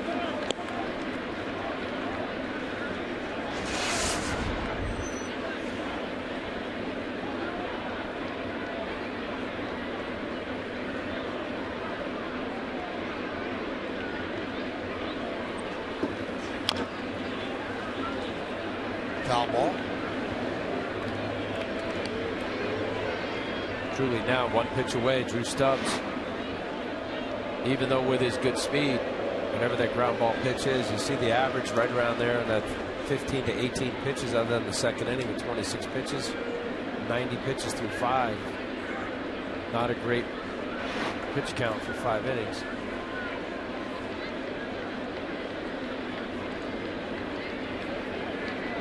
The 0-2 popped up. Long run for Teixeira. He'll make the play near the seats for the second out.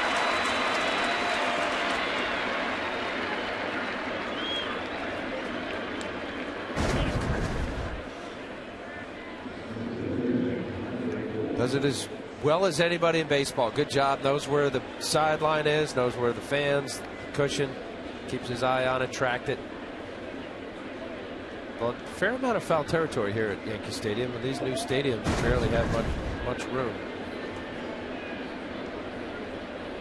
It's a decent distance.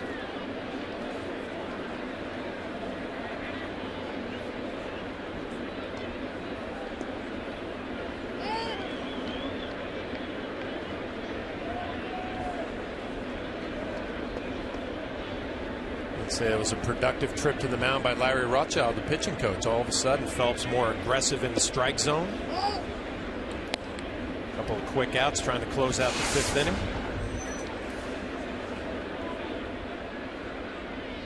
Also a starting pitcher, you see that bullpen getting loose in the 5th inning. When you're in line for a win, all of a sudden it wakes you up a little bit. Fly ball left field. Vernon Wells is there.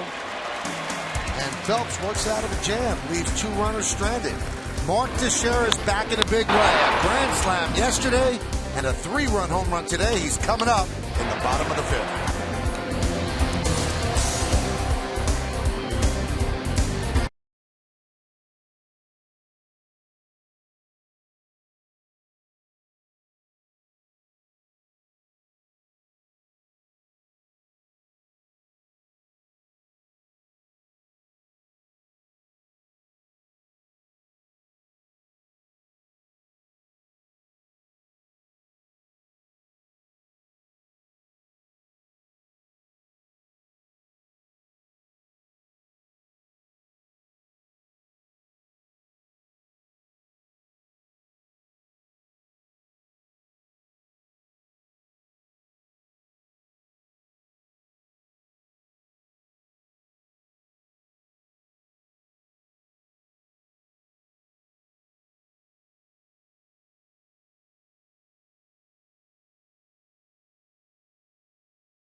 Baseball on Yes is brought to you in part by Macy's, by Turkey Hill, the official ice cream of the New York Yankees, and by your Tri-Honda dealers. Hurry to your local Tri-Honda dealer for great deals on the 2013 Accord.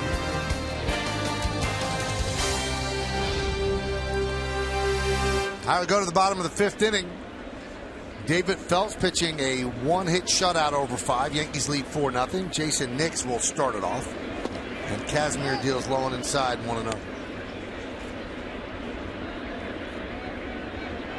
Yankees scored all 4 in the third inning. RBI single by Ichiro and a 3-run home run by Mark Teixeira.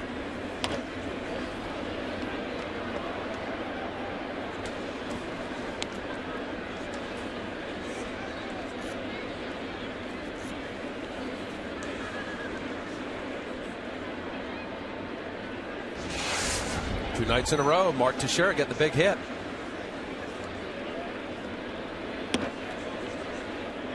Both in the third inning. Last night, grand slam Teixeira.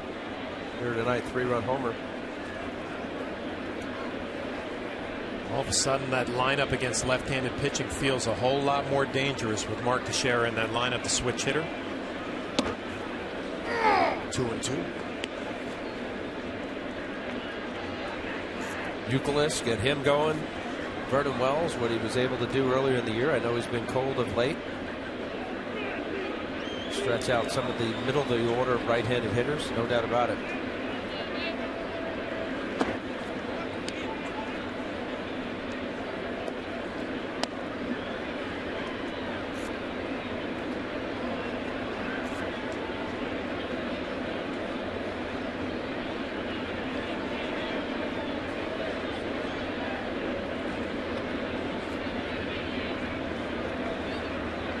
Two.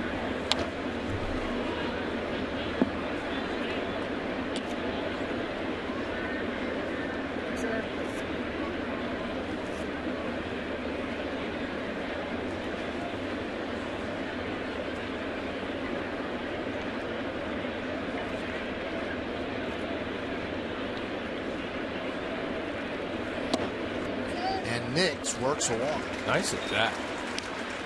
So all of Scott Casimir's pitches, Casimir now losing plate a little. He'll walk inside. Good take. Tough pitch to lay off. Mickey Callaway, the pitching coach for the Indians, called down to the bullpen.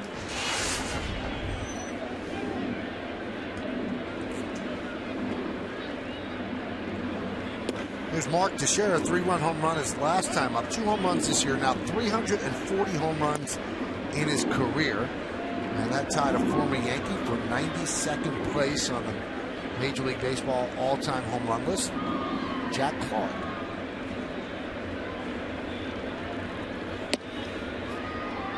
They moved the fence in for Jack Clark. In left center. Yes. Matt Albers warming. You guys ever get to know Jack Clark? I played with Jack. Great guy. I played with him too. Did you? Where? Boston Red Sox. Boston. What a guy. Yep. He owned like race cars. And interesting.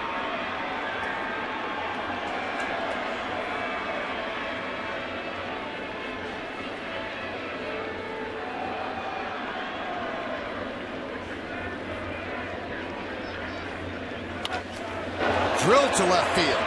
Brantley back, and he makes the play on the run. Good play by Brantley as Teixeira really hit the ball hard. It took Mark Teixeira a few games to get comfortable here at the big league level after the rehab, a couple of rehab games, but he is locked in right now. It's a rocket to left field, nothing to show for it. The grand slam last night, the 3-run shot in the third inning, and another good at bat.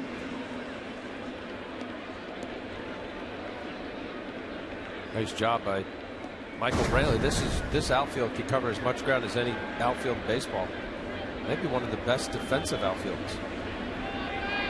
Here's Cano. That one's driven deep to right. Going back, Stubbs on the track, leaps, and makes the play in front of the scoreboard for the second out. So Cano gave it a ride, but Stubbs used up most of the ballpark to haul it in. Out in front just a little bit. That's a little slider. Kazmir takes off, but you see where the pitch is, middle of the plate. Robbie just hoping that it has enough legs to it. Boom, out front, just a little bit, got underneath it. Drew Stubbs went a long way, track right in front of that auxiliary scoreboard. Drew Stubbs, a center fielder, now here right field for the Indians. That's a beautiful shot right there.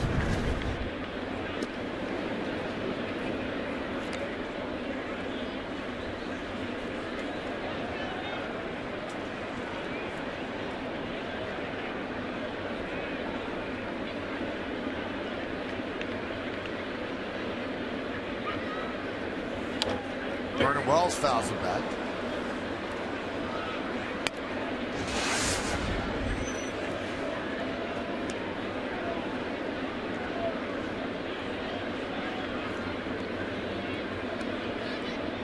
Vernon, his first at bat, line shot to first base. Swish, Nick Swisher. Guys, when they struggle, try to think opposite ways, stay on the ball, see it a little longer.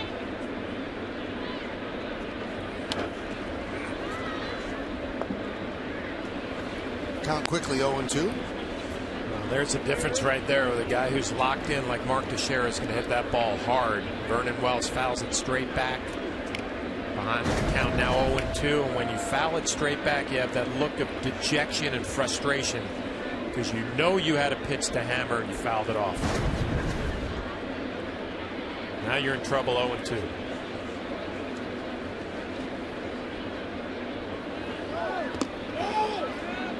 Go to second. Not in time. A stolen base for Nix. Well, Jason Nix now his 6th stolen base has not been thrown out. He picked a great pitch to run on, a curveball down, a high throw from Santana. He's into scoring position easily. This play by Santana with the pick and the throw, but the high throw enables Nix to get in there safely.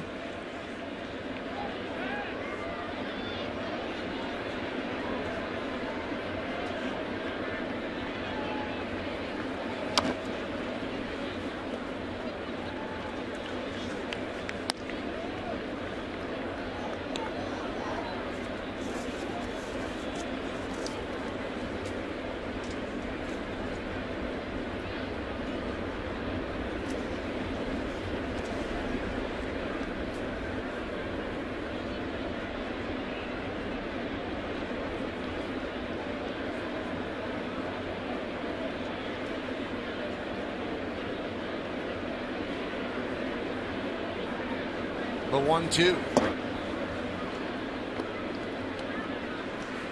2-2. This is that put away pitch, for Scott Kazmir. You get a guy who's been struggling. Change of speeds on the slider curveball. That was a curveball.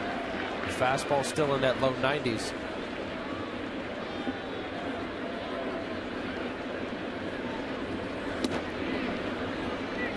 And the count 3-2. Here's what happened. Michael, you get 0-2 count and a curveball in the dirt, another curveball, trying to get Vernon Wells to tempt him to swing at that breaking ball in the dirt. It's a good at bat from Vernon.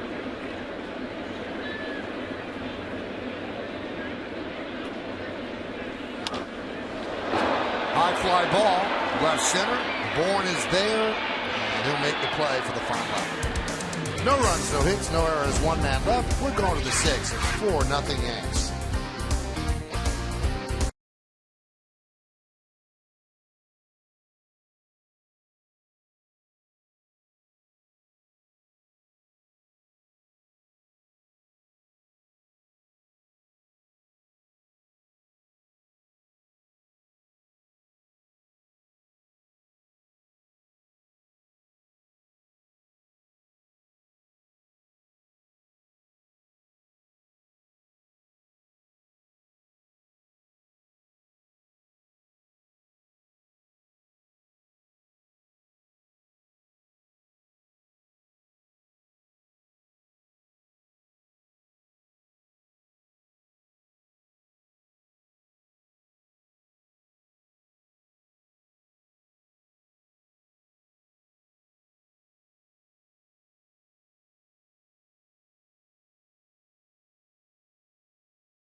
The Chrysler Hitters scouting report for Jason Kipnis. Well, last year was his first full season in the big leagues, and he showed some power and speed. 14 home runs, 31 stolen bases, and he's an offensive second baseman with those numbers, but also 73 RBIs, was second only to Robinson Cano in the American League for second baseman, but needs to cut down on the strikeouts. He has 52 this year already, and he had 109 last year.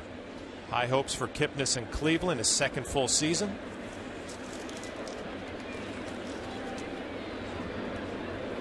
David Phelps deals high, 1-0. Kipnis, Brantley, and Swisher 2, 3, and 4 in the Indian order. They managed just one hit, an infield single by Drew Stubbs through 5 innings.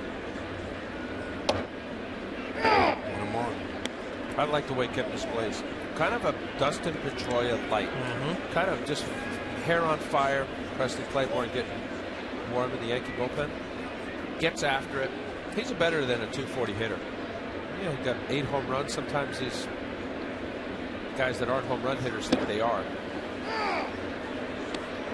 Well, after what he did last year, they were thinking, you know what, the first half especially, this is a guy we can build around. And like you said, Al, the way he plays, kind of an easy player to root for. But sophomore year, second full season in the big leagues, sometimes the adjustments are tough to make. Strike 3. Kipnis down looking. God, it's a great pitch. The comeback two-seam fastball from a right-handed pitcher to a left-handed batter. Watch this pitch. Setting up inside. The ball looks like it's going to be further inside. Look at how it comes back. That is a give-up pitch. It's almost middle of the plate. For Kipnis not to be able to pull the trigger, that's inner third. You know it's a strike. Pull the trigger or not? I mean, it's 53, now 54 strikeouts already for him this year. I mean, he shouldn't be a guy striking out that much. I mean, you give Phelps credit for making a pitch, but that had a lot of play.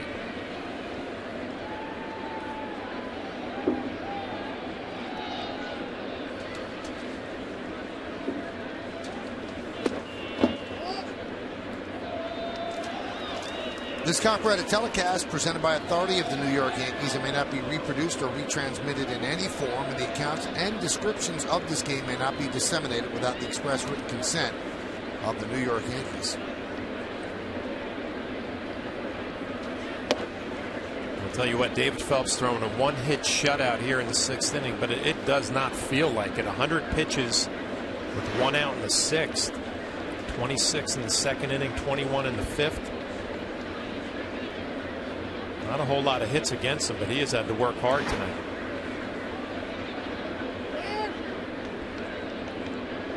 Yeah, I feel the same way, John. Well, you get the 4 walks, and there's been a lot of deep counts that the Indian hitters have taken them to, and step-offs, just a little bit of indecision.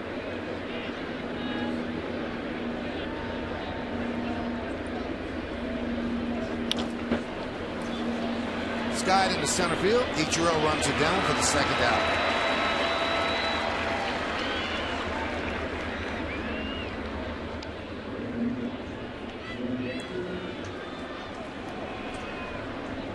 Two well-pitched games. David Phelps against the Indians. He had the tough task of the tough luck loss in Cleveland, 1-0. Justin Masterson was great that night. 7 innings, 6 2/3 innings with 1 run. 5 walks that game as well. So command a little off in both of the starts against the Indians. Fly ball left field off the bat of Swisher. Backing up is Wells. He makes the play. As the Indians go down in order 1, 2, 3, we go to the bottom of the 6th, 4-0 Yankees.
in part by Ford, official truck of the New York Yankees.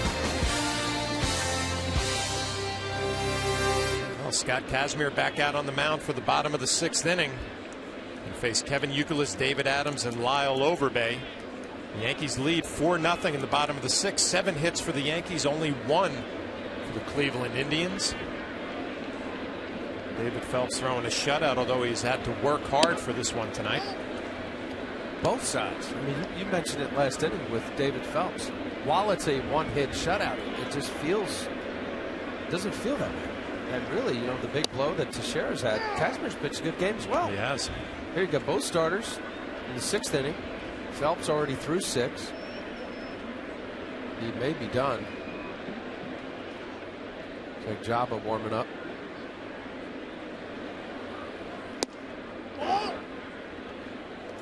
There's a strike. Well, he called that one a ball. I'm sorry. Count 2-1.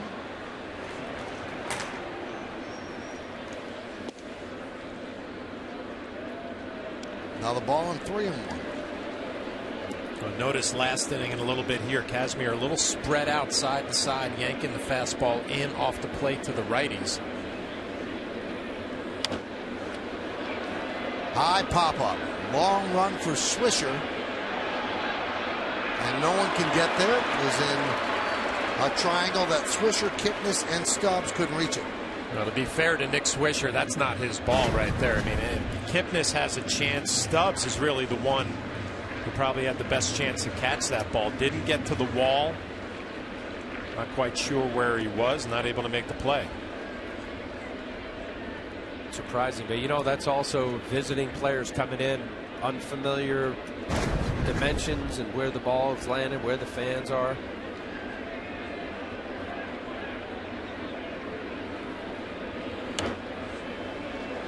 Foul back.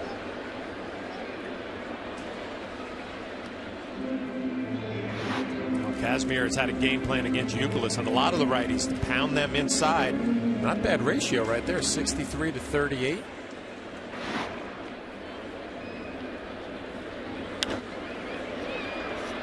High pop up. Stubbs makes the play.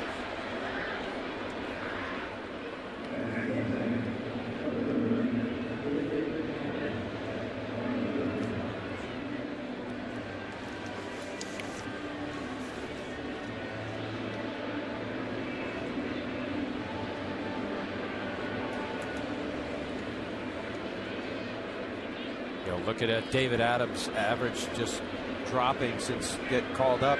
That's the exposure of opposing pitching coaches and major league pitchers. First of all, at the major league level, night in, night out, you're going to get an arm that's quality for the most part. Guys that know what to do with their stuff, secondary pitches, etc. You see swings like that out of the zone. Uncharacteristic when he first got called up. Really liked kind of an intelligent approach David had, swinging at strikes. Hitting the ball hard, too, consistently every at bat.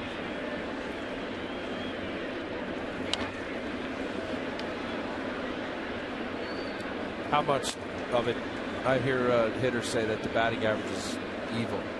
Just to see it up there, glaring as that comes down. How hard is it to eliminate it? And just right here, okay, Kazmir, fastball in or third. It's impossible. Impossible. It dictates your personality from the moment you wake up in the morning. You know if you're swinging the bat well. You know if you're locked in. You know if you're struggling. And, you know, Adams has been struggling lately and getting an opportunity. And every at bat, it just snowballs and snowballs. And there aren't too many Derek Jeters that do it pitch to pitch. That one's driven out into left center field. Long run for Bourne, and he makes the play. He covered a lot of ground in a hurry to take an extra base hit away from Adams. Well, that's what this outfield has to cover. You got Michael Brantley in left, Bourne, center, and Stubbs. You got a lot of ground with guys that can get on the horse and run it. I mean, where Michael Bourne was standing, and he's got tremendous speed. Here's a guy with 50-plus stolen bases on the offensive side. He was slightly right center and shallow. He went a long way to catch that baseball.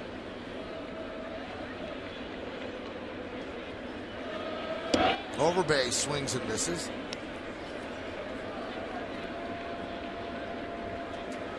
And then as your batting average goes down, you hit a rope, semi-rope to left center, a guy runs it down. It's the range of emotions. You hit it good, you're running down the line saying, all right, I'm back. And then all of a sudden, Bourne settles underneath it, and you're back on the bench thinking about, what am I doing wrong? What's my batting average now? About 220. Oh, for my last whatever it is. But, you know, that's being a big league hitter, is being able to kind of stay away from the prolonged slumps. And Tony Randazzo, the home plate umpire, takes another foul tip. The mental part of hitting, where you can stay away from the 0 for 15s and kind of mix in a hit here and there, salvage a night with a 1 for 4 instead of 0 for 4. It's what the great ones are able to do. Well, he's now at his 2013 high pitch count with 110. Previous high, 107. The average is 93 pitches per game.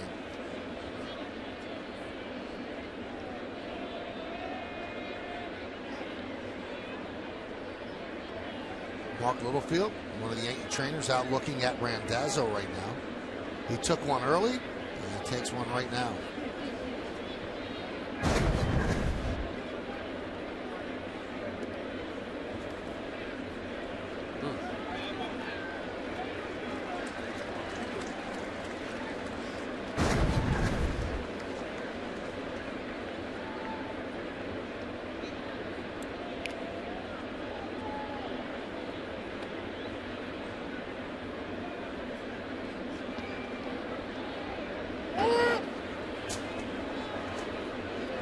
Called, and Casimir was about to go into his wind.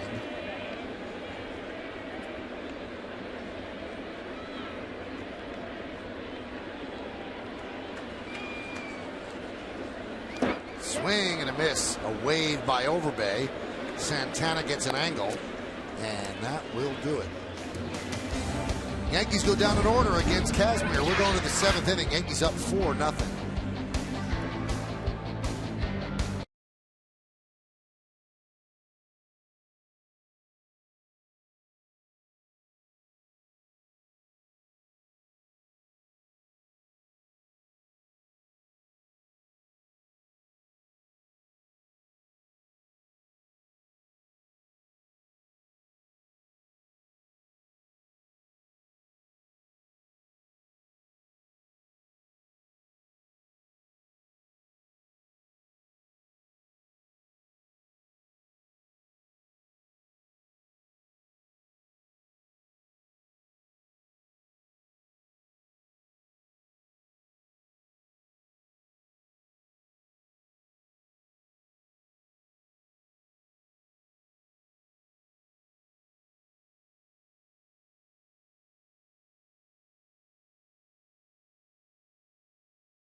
Your local Nissan dealer. It's all Yankees 4-0. Indians with an infield single against David Phelps over 6 innings.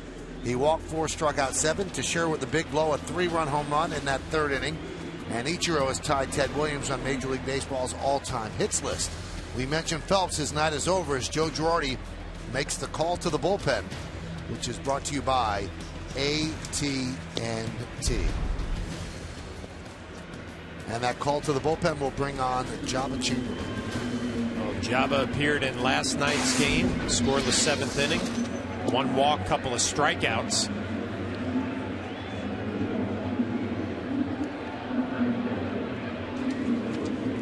Back to throw at 96, 97 miles an hour. What a job David Phelps did. One inning with a little hiccup, had to get through it. A high pitch count in the second inning. Brett Gardner takes over in center. Ichiro moves to right. And Overbay is out of the game. Brignac will take over at shortstop. So tightening up the defense is Joe Girardi, and Jason Nix moves to second to replace Adams. Cadillac scoreboard 4-0, Yankees lead.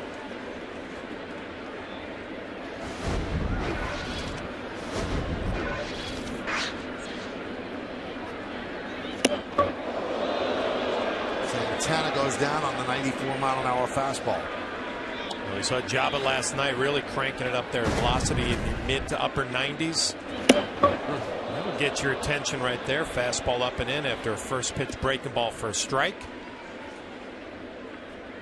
Good pitch, good location. Very effective. Well, guys, you know, you don't want to hit a guy and throw it at his head, but that up and in window doesn't get utilized enough as it once did. Comes in with the breaking ball. 2-1. Since Jabba's come off the disabled list, he just looks confident with all of his pitches now. Doesn't look like he's fighting his mechanics at all. Velocity's a little bit better, and a nice tight slider there that just missed. It's got a big break for a slider. It's a curveball, right? Curveball. I look more like a curve, yeah. but 2-2.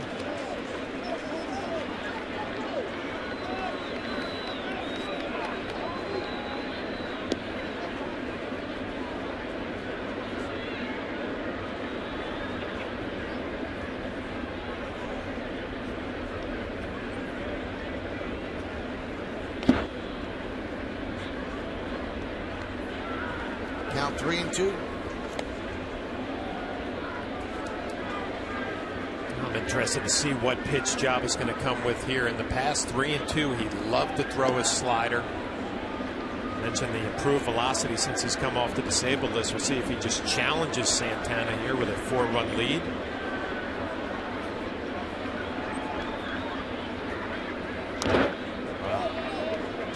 You've got to know that 3-2 pitch and a 4-0 lead, that it's a strike pitch. Santana lays off of that. That's a ball 4. And he's throwing 95.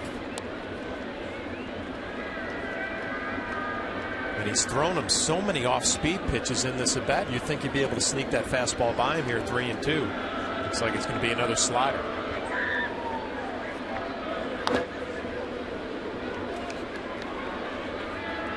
I mean, as a pitcher, if you have as much confidence and faith in this case, Jabba with the slider, okay, that's where you go. But normally, a guy throwing 95 or better, you don't need to trick people often. You get ahead, couple fastballs, slider in the dirt, a curveball in the dirt.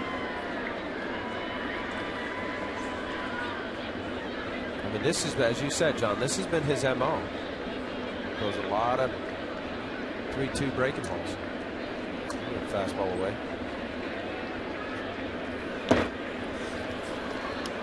So he goes with the fastball. It gets by Stewart, and Santana will take first with the walk.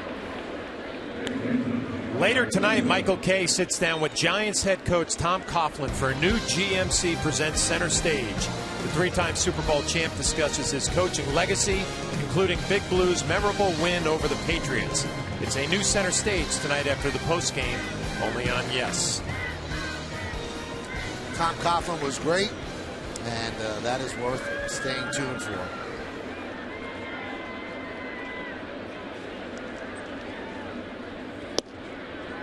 Pitch outside, 1-0.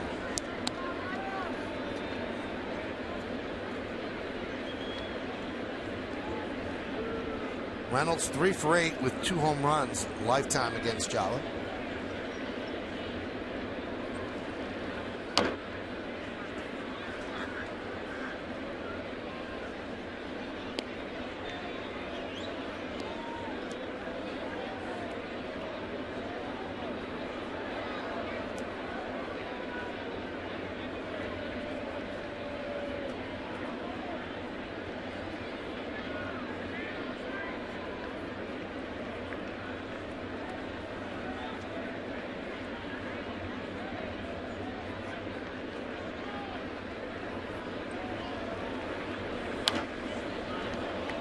Foul back, 1-2. There's a 96 miles an hour as he threw many of those last night. Back-to-back days for Jabba. Last night, the 1 inning, 2 strikeouts. He threw 18 pitches. Nice dominant inning. The hardest thing, especially for power arm relievers, is to come back to back. Still maintain the stuff. 97 miles an hour. Jabba likes his arm lately because he delivers a pitch. He's shooting his gaze up toward the scoreboard to see how hard he's throwing. The 2-2. Still 2-2.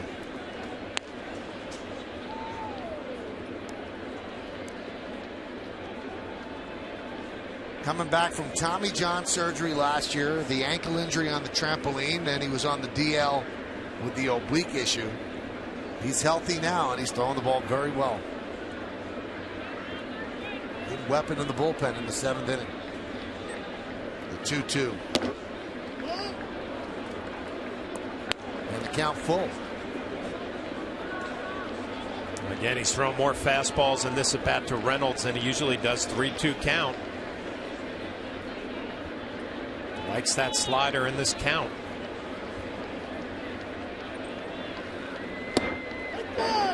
Strike 3. Got him on the slider looking. All of these. How many Indian hitters tonight?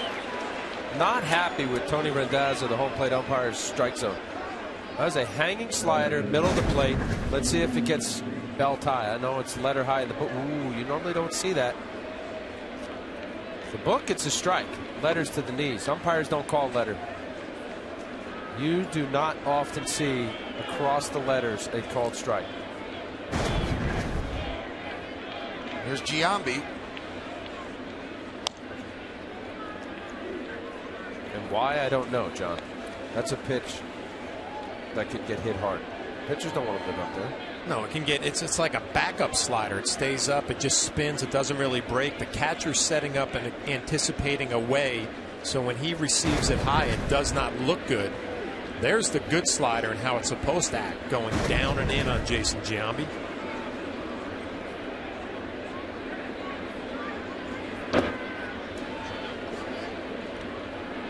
Count 1-1.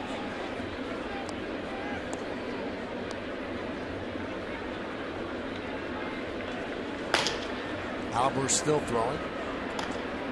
We're in the 7th. It's 4-0. Yankees over the Indians. Game 2 of this 3-game set. Grounded foul. You mentioned one of the previous at-bats, Jason Giambi. Because with tomorrow with CC Sabathia on the mound, good chance he's not playing. Looking for something inner half, if I could spin and hit a long something to the right field. And tonight, between David Phelps and now Jabba, they've done a nice job staying away from that happy zone on the inside part of the plate, down and in.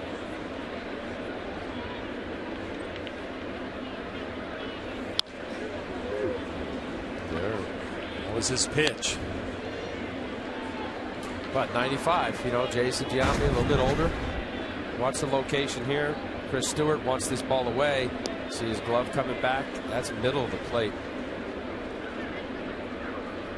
Good news for Jabba. Early in this at bat, he threw a slider and a changeup, and I think that slowed Jason down a little bit. High pop up. Brignac with the call on the catch for the 2nd out.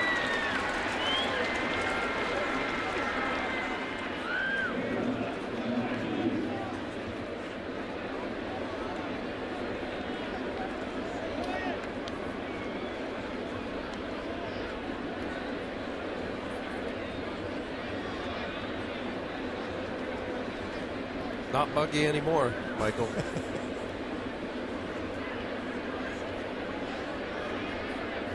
Or John.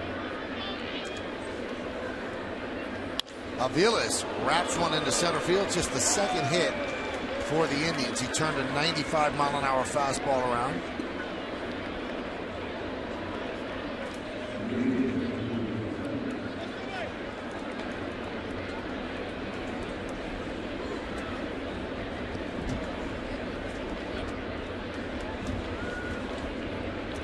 So first and second, 2 outs, and that brings up Stubbs against Jabba.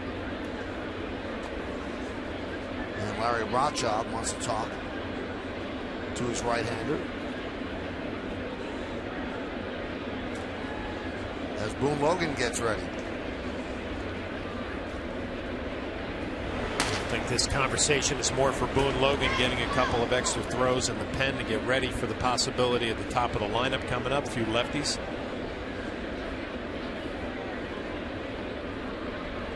To vote for the Chevy Player of the Game, visit votechevy.com. Results will be revealed in the post-game show.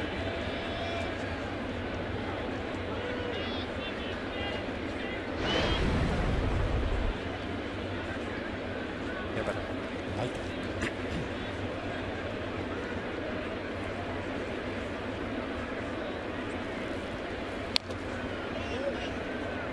Fouled off, 0-1. Yeah, with Larry Rothschild coming out, buying some time for Boone Logan, as you say, John, with the 3 lefties coming up, Bourne, Kipnis, and Brantley. This could be his last batter.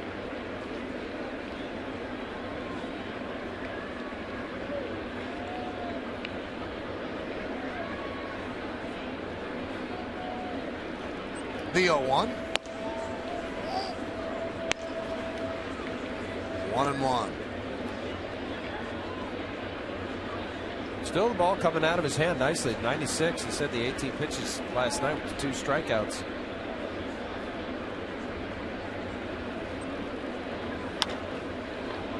Fly ball right field. Ichiro back. Track. Wall leaps. See ya. 3-run home run for Drew Stubbs, and the Indians right back in this. Yankees lead 4-3.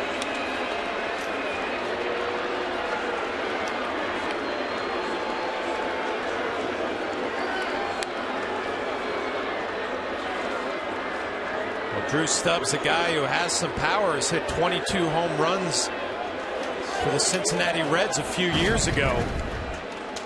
We talked so much about the slider this inning from Jabba Chamberlain, out over the plate and down. Not really a terrible pitch. Give Stubbs credit going the other way. Ichiro trying to time his leap.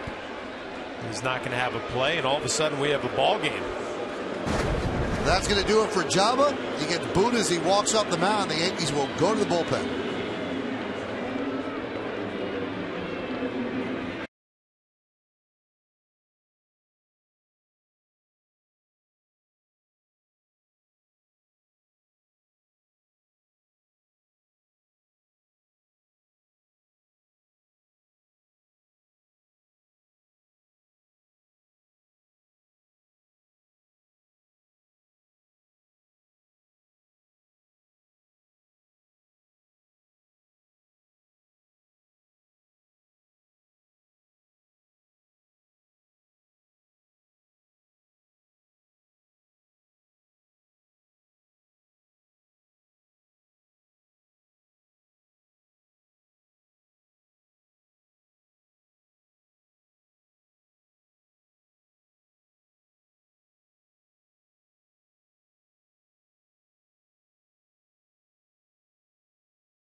Yankee Stadium, you know, the ball goes out pretty easily at times. Now this pitch right here, Drew Stubbs off the end of the bat. This is a slider off the plate a little bit down. Good pitcher's pitch. And the ball just kept traveling. Watched Ichiro's effort coming to the fence. You see it just keep carrying. Ichiro not able to handle it. Jabba after the pitch here. Now it was low thigh high off the plate, but you see Jabba kind of looking. Wow, okay, it went out. Yep, it's a 4-3 ball game. So here's Boone Logan. His numbers are very good. 20 strikeouts and 15 and 2/3 innings. This is his 24th appearance, and he'll face Michael Bourne with 2 outs and nobody on. Top of the 7th.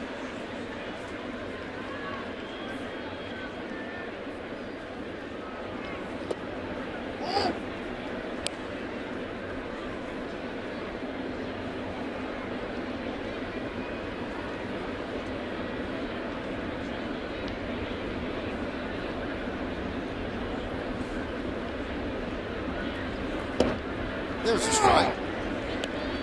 Clipping the outside corner with the breaking ball, 1-1. A great job Boone Logan's done for the Yankees since he's been here.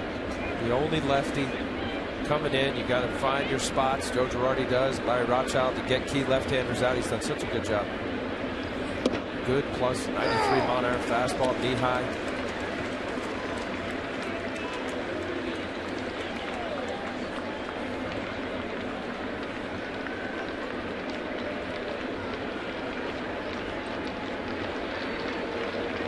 And the 1-2.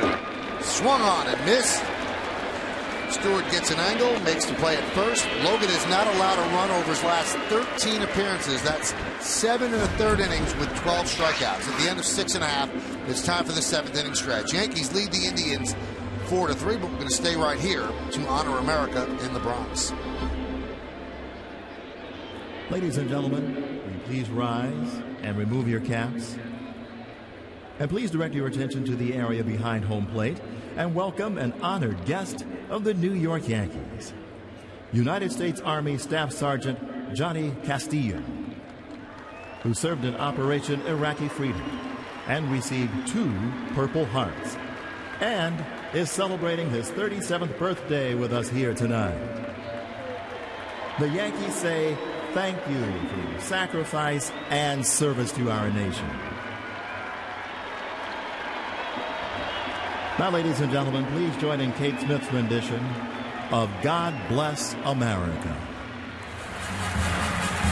God bless America, land that I love. Stand beside her and guide her through the night with a light from above, from the mountains.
We're going to ask him to accept an assignment at the AAA after signing him to a major free agent deal, but he is starting to pick up the pace, and the Braves certainly need him. All right, we go to the bottom of the 7th inning.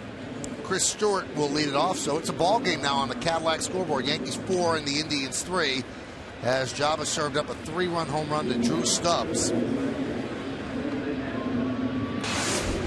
have a new pitcher for the Indians. It's Brian Shaw. This will be Shaw's 24th game. Brian Shaw, part of that strength, or what the Indians thought was a strength, until Chris Perez, the closer, went down with a bad shoulder and moved everybody up. Vinny Pastano, was the setup guy, who's now the closer. Joe Smith and Cody Allen have been their primary setup relievers leading up to their closer. Count 1-1 to Stewart. Stewart's one for one with a walk. David Robertson, the Yankees' 8th inning guy, warming up. Lamont. 2-1. Chris Stewart finally getting an opportunity to be close to an everyday catcher. You see Allen and Hagedorn warming up. And Stewart has 11 hits in his last 33 at-bats. Doing a very good job behind the plate, throwing out 7 of 14 base runners. Calling a good game. This is the opportunity he's been waiting for a long time. Hitting .271. And Shaw delivers a strike. It's 3-2. Watch Shaw deliver the baseball, throws across his body a little bit, has a little cut away from the right. He's not an easy at bat for Chris Stewart, right on right. And Stewart works a walk. Leadoff walks late in the game, 1-run game. Relievers, big no-no. So what happened to Java last inning? Walked Carlos Santana to lead off the inning.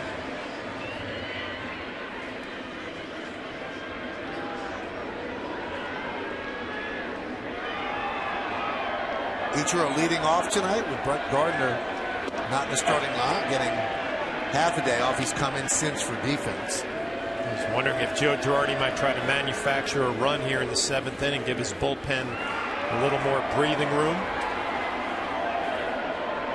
Could hit and run here. You could have Ichiro bunt. And he does bunt. Bunts toward third, deaden the ball beautifully. And Reynolds took too much time. And Ichiro is in there with a base hit. Now, there's a major story developing in Major League Baseball, and Jack Curry has been making some phone calls. Let's check in with Jack to see what's going on. Jack?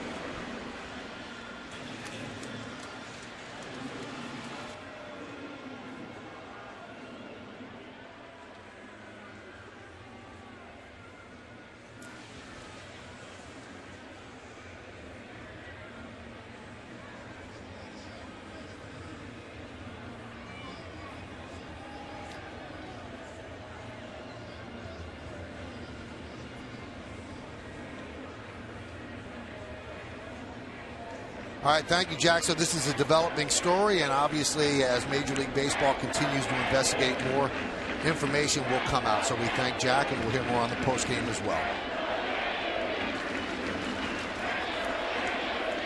Here's Jason Nix. Let's see if he bunts. He squares, and he bunts. It is a beauty. Sacrifice successful. 3-4 as the runners move up. Two excellent bunts, trying to manufacture, get a little breathing room for the late inning relievers for the Yankees. Barrel out in front of home plate, catch the ball with your barrel. Nice job, deadens it. Nick Swisher getting the sure out at first base. You know, the way the game's going, more guys in Major League lineups have to be able to bunt. It's not always just the little versatile guy that can do it. Mickey Callaway, pitching coach, out to the mound. They're having a conversation on what they want to do here. Terry Francona has a decision. First base open. Mark Teixeira up at the plate. Obviously the grand slam last night, a 3-run home run from the right side, and another hard hit ball. Robinson Cano on deck, giving Mark Teixeira a little bit of protection. We'll see what Francona chooses to do.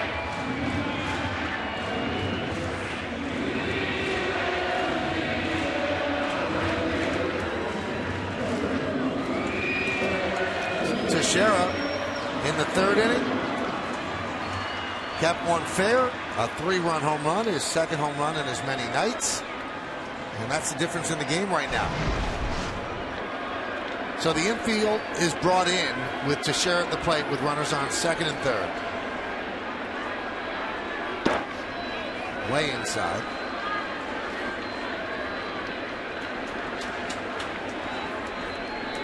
Kipnis, second baseman, playing in. Aviles, the shortstop, kind of playing a double play depth. Chris Stewart at third base.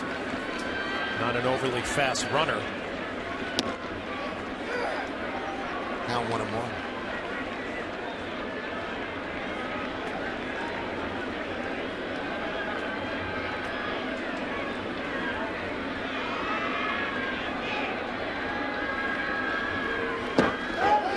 Check swing, did he go? Yes, he did, said Manny Gonzalez. Mentioned how Shaw throws across his body. It gives that slider some extra movement inside. Mark Teixeira doesn't get the benefit of the doubt on the call.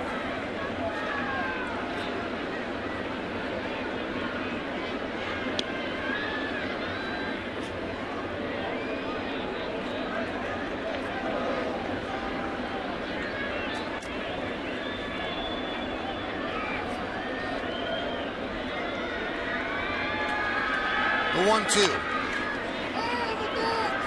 Jumps up and hits Mark, but he was still in the batter's box. See the cut you mentioned, John. Brian Shaw throws across his body. Everything is cutting, similar to a Mariano type pitch, certainly not with the execution consistently. Comes up quickly, that ball on the inside part of the plate to a lefty, especially coming from the third base side on the pitcher's rubber. Tough to keep the barrel inside, the hands inside to keep that ball fair.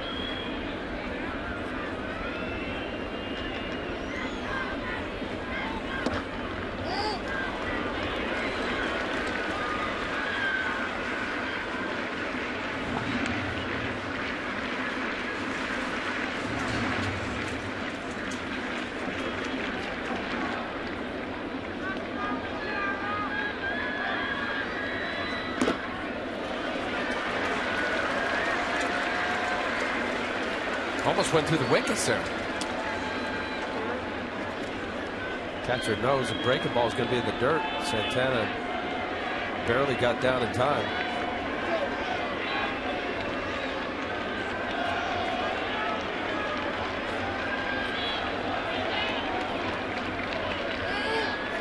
Santana wants to talk things over with Shaw.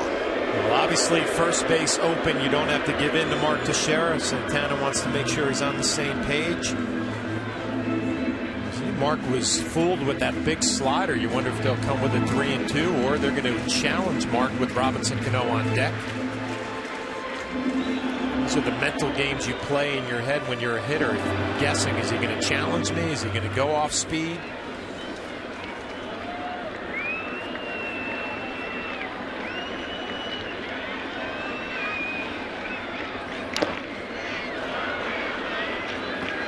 That's that cutter where it's on the inner third.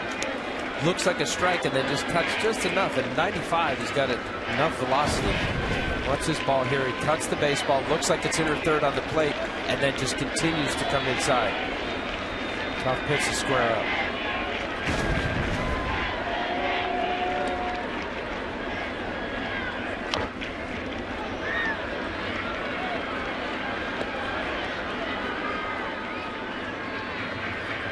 Nice job staying alive, seeing all of his pitches, both sides of the plate. You know Teixeira is locked in. Looks comfortable. 2 nights in a row, home runs.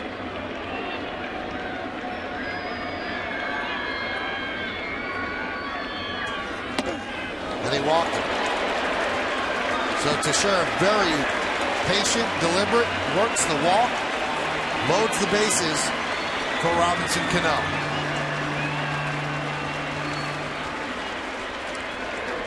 And Terry Francona is going to go to the bullpen. So he'll bring in the lefty to face Cano. Yankees lead 4-3, looking to widen their lead for the bullpen. And Shaw departs.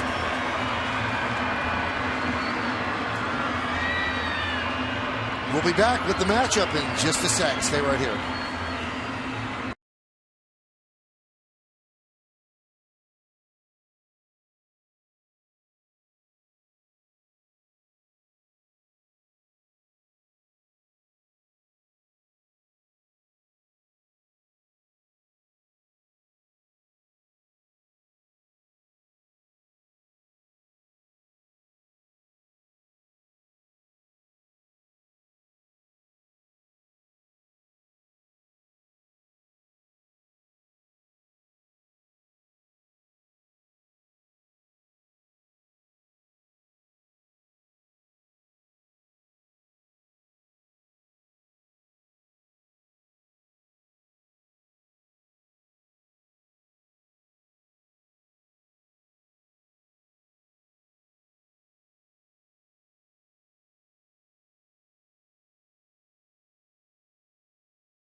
Going to have to face Robinson Cano with the bases loaded and one man out. Those are the numbers on Hagedorn. His 18th game, he's given up 12 hits and 11 walks in 15 innings, sporting a 7.20 ERA. Well, that's a big number right there, Michael. 11 walks in 15 innings, not good. Relievers, good ones, they throw strikes, they get ahead. Especially not good when you come in with the bases loaded. A lot of pressure on him to throw the ball over the plate to Robinson Cano.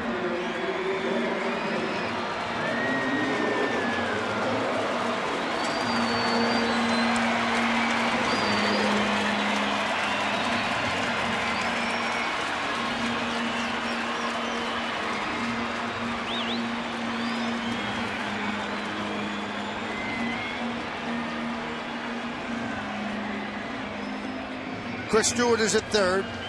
Ichiro's at second. Teixeira is at first. Infielded double play depth. Fouled away.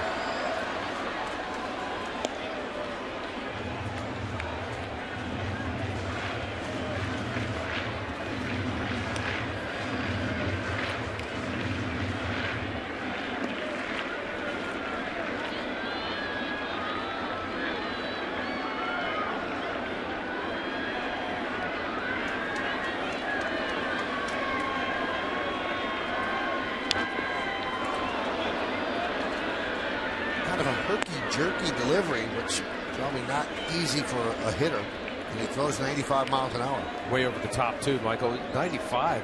You know, looking at his numbers, thinking a guy with a mediocre fastball, not at all. Hagedorn's coming right at Robinson Cano here. 2 fastballs in a row, beating him. Robbie's late.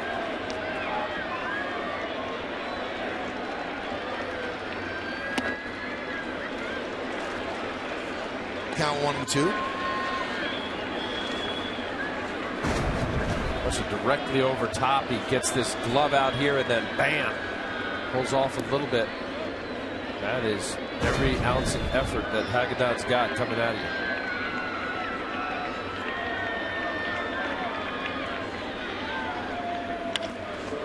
This could be 2. There's 1 and there's 2. So Hagedorn gets the Yankee cleanup hitter Cano to bang into a 4-6-3 inning-ending double play. So an opportunity for the Yankees to get themselves more runs. It goes by the board.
afternoon. The starting pitcher is brought to you by Verizon Fios, making life more entertaining with America's fastest, most reliable internet.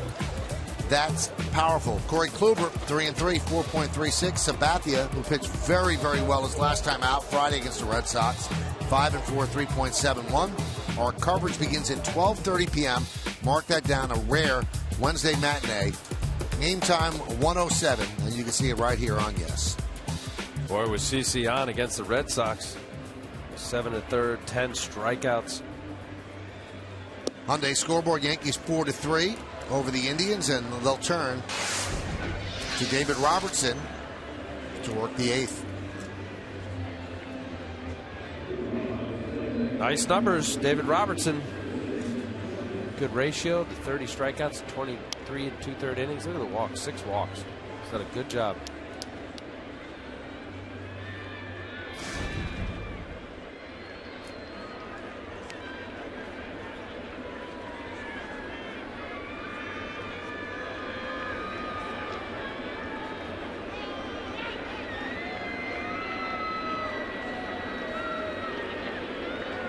Pitch to Kipnis. It's high. Big moment. The Yankees had a chance. Robinson Cano up, hitting in a double play. The leadoff walk did not hurt the Indians last inning. There's the strike. It just gives the Indians a little bit of life here in the 8th inning. A big hit by Robbie Cano and takes a little steam out of them. Now all of a sudden they got some momentum back on their side.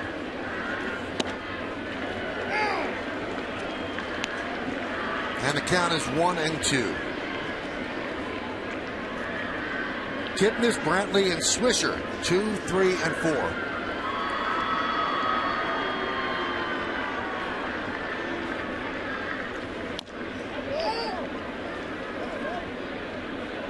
Well, this is how the Yankees have won ball games through the first couple of months of the season. Try to get a lead, and then give it to David Robertson in the 8th inning, Mariano in the 9th.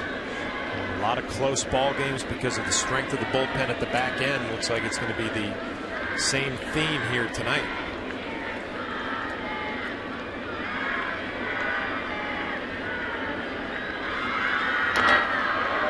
Throwing Boone Logan and the way Jabba Chamberlain's thrown since coming off the DL.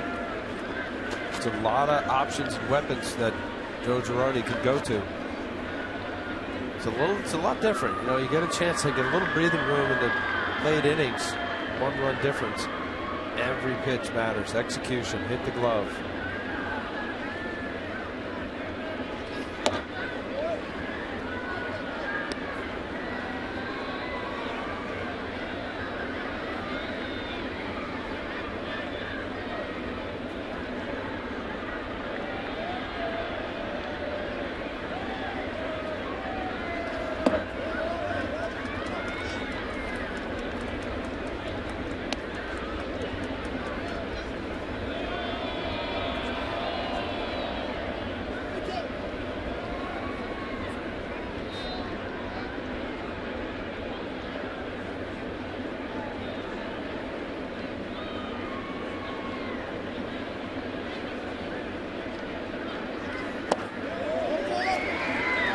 Kipnis works a leadoff walk, so there's a tying run.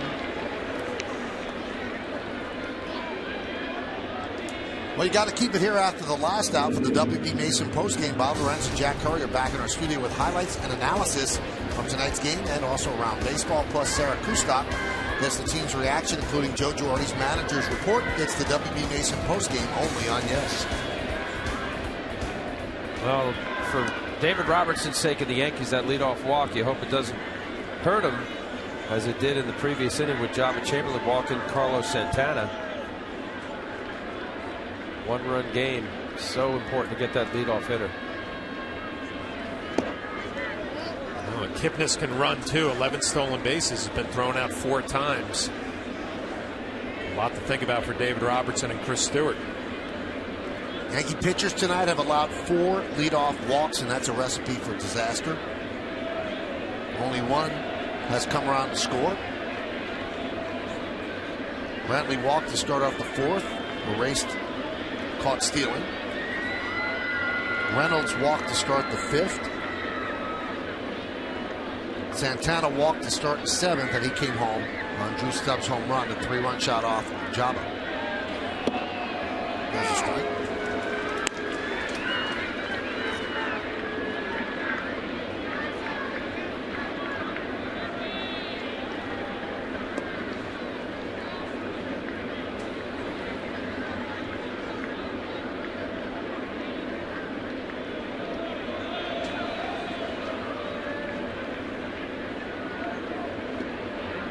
Keeping Kipnis close.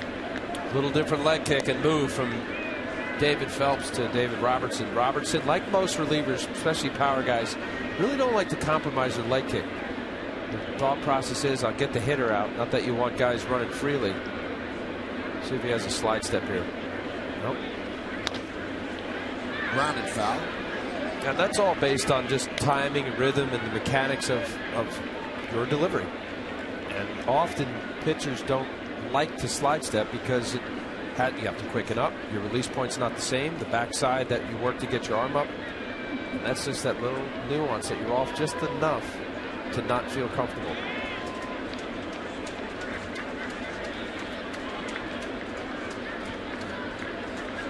Joe Smith is ready.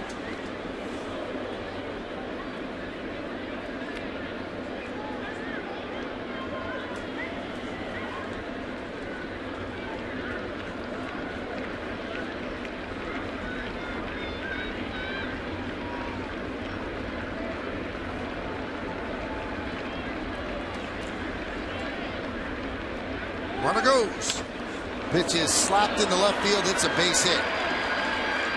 Kipnis will stay at second. Single for Brantley. And the Indians have runners on first and second and nobody out with Swisher coming up. It looked like Brantley was trying to pull a pitch to right field early in the at-bat. When he got deep in the at-bat, he just tried to stay on it and go the other way. Supposed to be inside, up, out over the plate. Brantley takes advantage. See, Kipnis had a pretty good jump as well.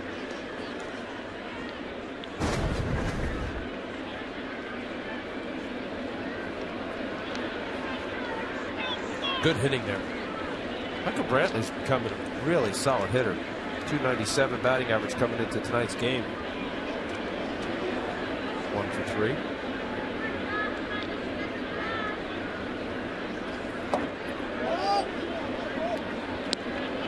Count 1-0 to Swisher.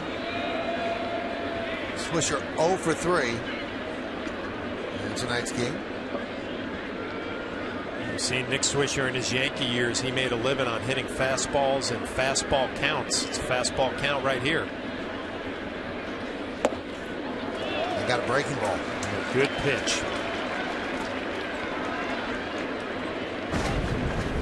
Swisher looking for number 1. He gets a curveball and great action straight down. Swings right over the top and out in front.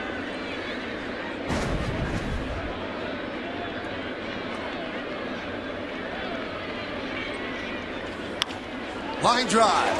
There's 1. There's 2. And a big double play.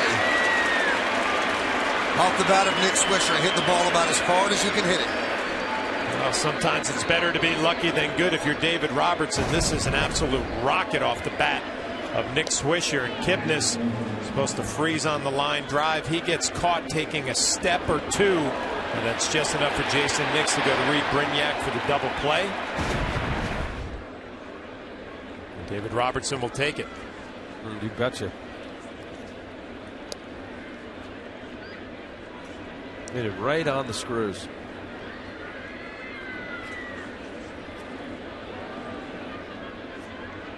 Santana takes a strike.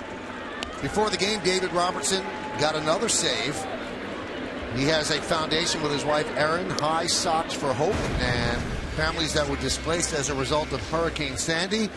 No longer displaced, but still need to furnish their home. Well, volunteers for High Socks for Hope delivered unloaded a 30-foot truck filled with new furniture for families in Far Rockaway, New York. And David and Erin have done great work in Oklahoma and in Alabama as well. So good for them as he works the count to 0-2 on Santana.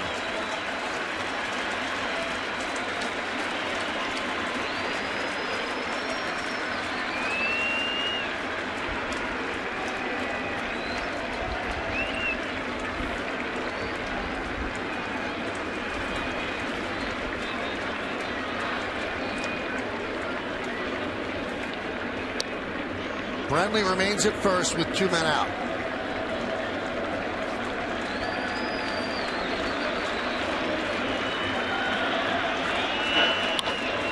Ground ball to second. Nix over to Teixeira, and that'll do it. No runs are hit, no errors, and 1 man left on base. We go to the bottom of the 8th. It's 4-3 Yanks.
Yankees holding on to a 4-3 lead. And it's a new pitcher for the Indians. It's Cody Allen. So Hagedorn came in, did a great job, got the double play off the bat of Robinson Cano. And now Allen is the 4th pitcher used by Terry Francona as he tries to hold it right here at 4-3. So a somewhat eventful inning for Robertson, but he doesn't give up a run. He's helped by a scalding line drive. And Joe Girardi talking to David Robertson, pretty animated in the dugout. Brim to brim. Don't exactly know what that's about.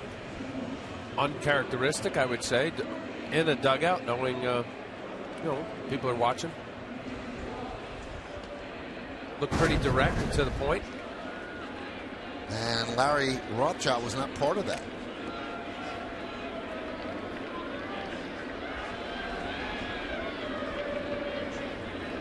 Hyundai scoreboard 4-3 Yanks.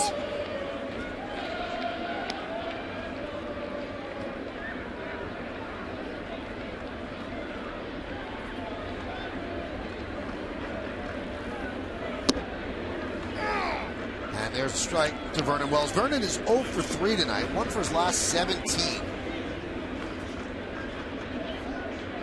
And his average has dipped under 250.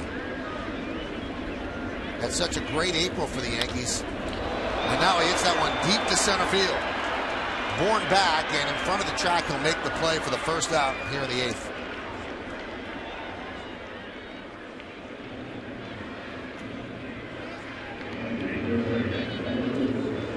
And Mariano will get ready.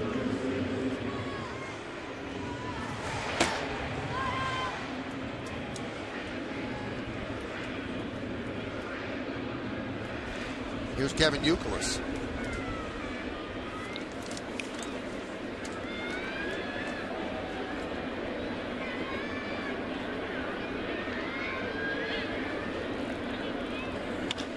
That one's driven deep to left field.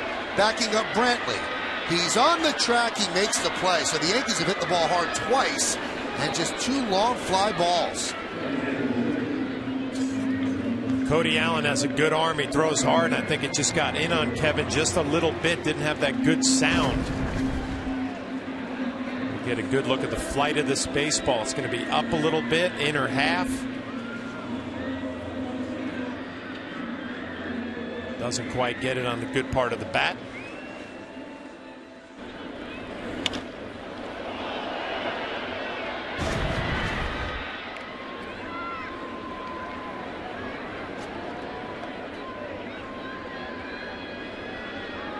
Here's Gardner, his first at bat, entered in the 7th inning to play defense.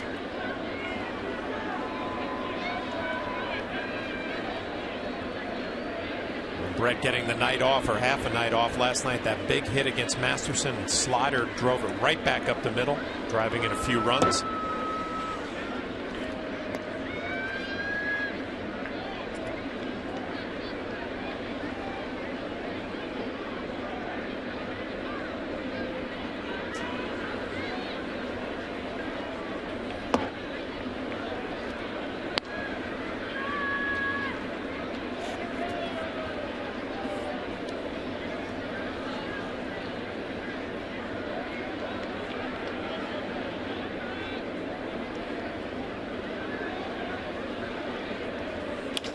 Line drive, a base hit down the left field line.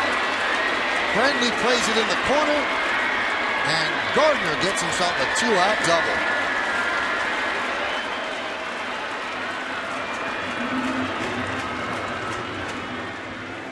Well, not the easiest thing coming into a game late, entered in the 7th inning, a little defense, and then you get an at-bat against a hard-throwing right-hander and just drills it the other way.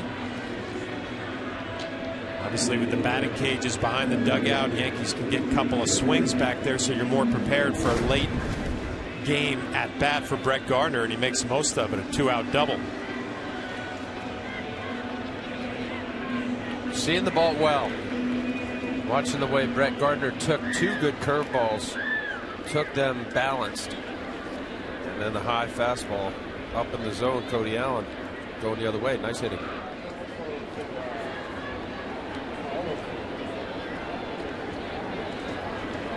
Here's Brignac's first at bat. He also entered in the 7th inning for defense, and he takes a strike from Cody Allen.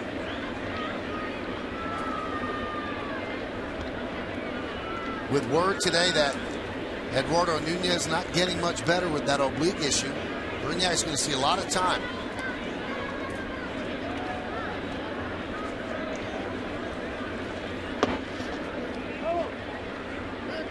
Yankees love him defensively. If you can give them anything offensively, they'll feel very comfortable with him at short.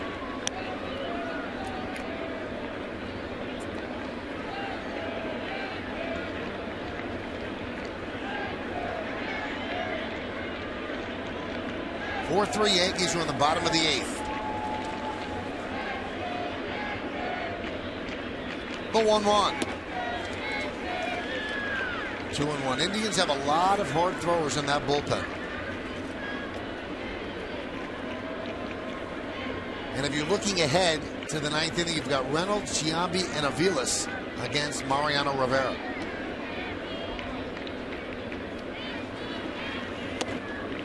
Now 3-1 as Allen overthrown.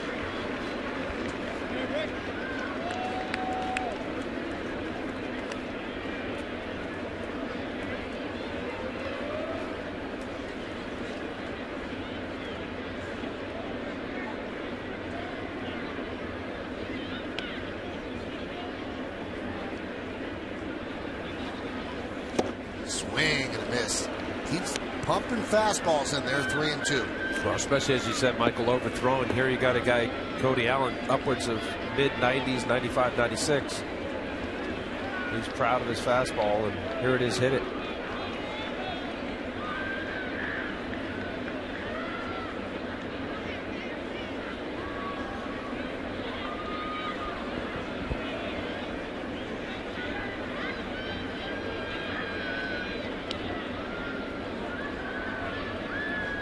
Here's the payoff, but first, a fake to second. The inside move.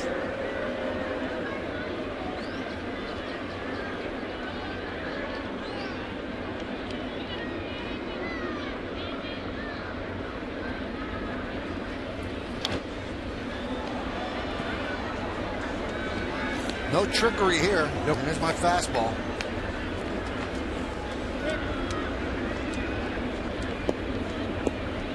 I mean, if you got a guy throwing as hard as Allen and he feels like he could command the outside part of the plate, it's tough to go the opposite field here, especially as a left-hander going to left field.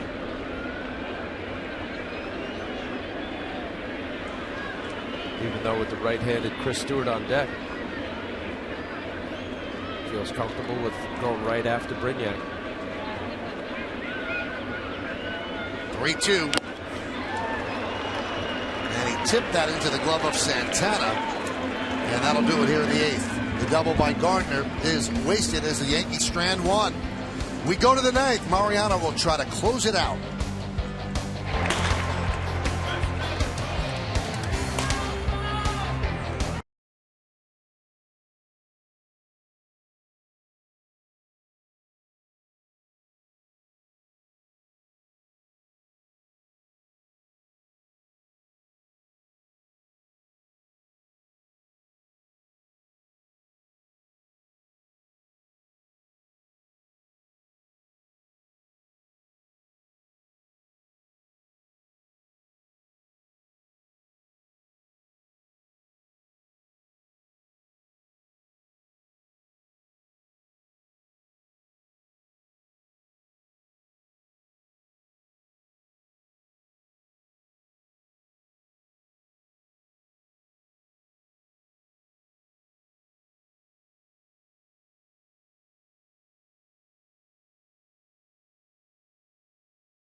Tonight's game as part of his Moment of Thanks farewell tour. Mo met with longtime Yankee Stadium employees, including 16 members of the janitorial staff who have been employed at the stadium as long as Mo has been in the majors, 5 security members who have been here that long as well, and 5 ticket takers who have been with the organization for more than 40 years. Mo signed autographs, took pictures, spoke with the support staff, and he's been doing that at every single one of his final stops on this American League tour. And today he did a little something at Yankee Stadium, making his last season all the more special for people that have been here a long time. And he's making it special on the field as well. 20 out of 21 in his save opportunities. Just 2 walks and 21 in the 3rd innings. It's double-edged hit. How nice that is for Mariano, the employees of each respective stadiums around baseball. You can see Mariano's loving it. Mark Reynolds takes outside 1-0. So Reynolds, Giambi, and Aviles. Well, these are interesting at bats and matchups right here. Reynolds, we've talked about it for 2 games. The guy, if he gets a mistake, has plenty of power. Jason Giambi, a little bit of history against Mariano, 3 for 11.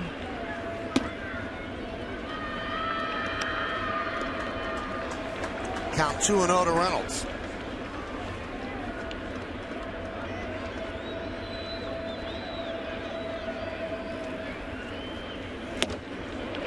Chases the fastball out of the zone. 2-1.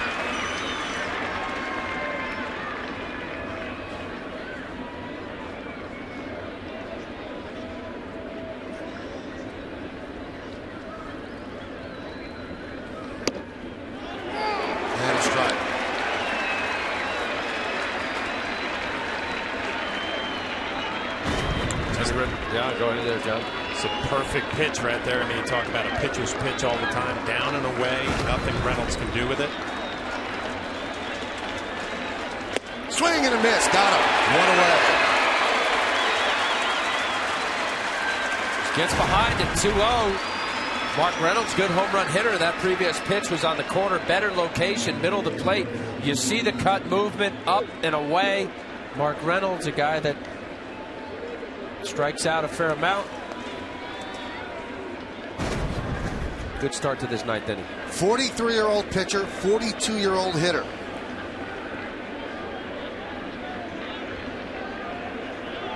Two veterans going chest to chest. And Mo starts him off with a strike. Giambi 3 for 11. That's a 273 batting average coming in with no home runs against Mariano.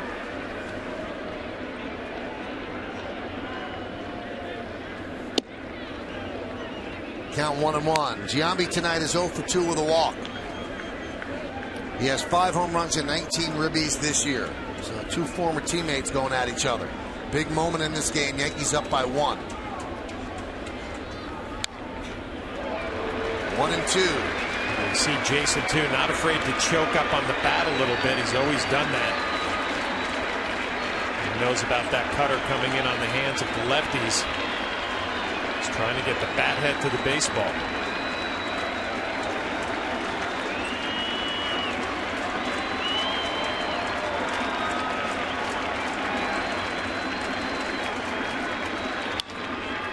Driven the other way, and it slices foul into the seats.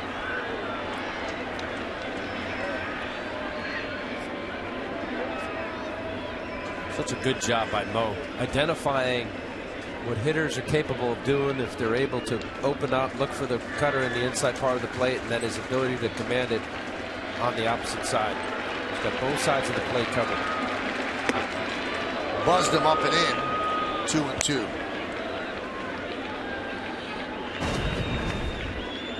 There it is, went outside, and now here up and in.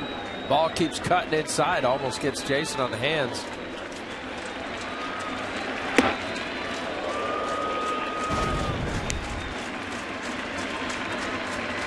Swing and a miss, got him. Yankees 1 out away as he strikes out Giambi. Went up the ladder, Jason swung at a ball. Just could not lay off, and just Mariano, that cutter so often.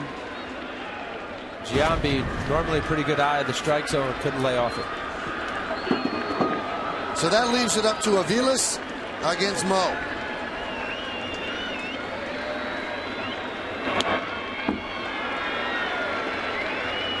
Mo saved yesterday's game. He's not off the tick today. He's still throwing 92. 92 with some good life too, jumping out of his hand. It's like Tony Randazzo maybe called a foul ball. And Aviles is saying, I didn't foul that ball off. Terry Francona saying he didn't foul that ball off. Well, these Indian hitters have been complaining about Tony Randazzo's strike zone. Let's see here. Ooh, I guess it went off his glove. Let's see from this angle. It's hard to tell. Hard to tell. Maybe we can hear the tick. Nope. Not staying a strike.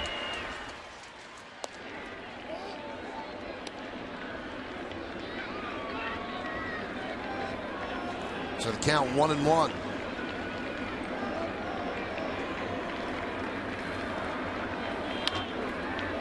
High fly ball right field. This should do it.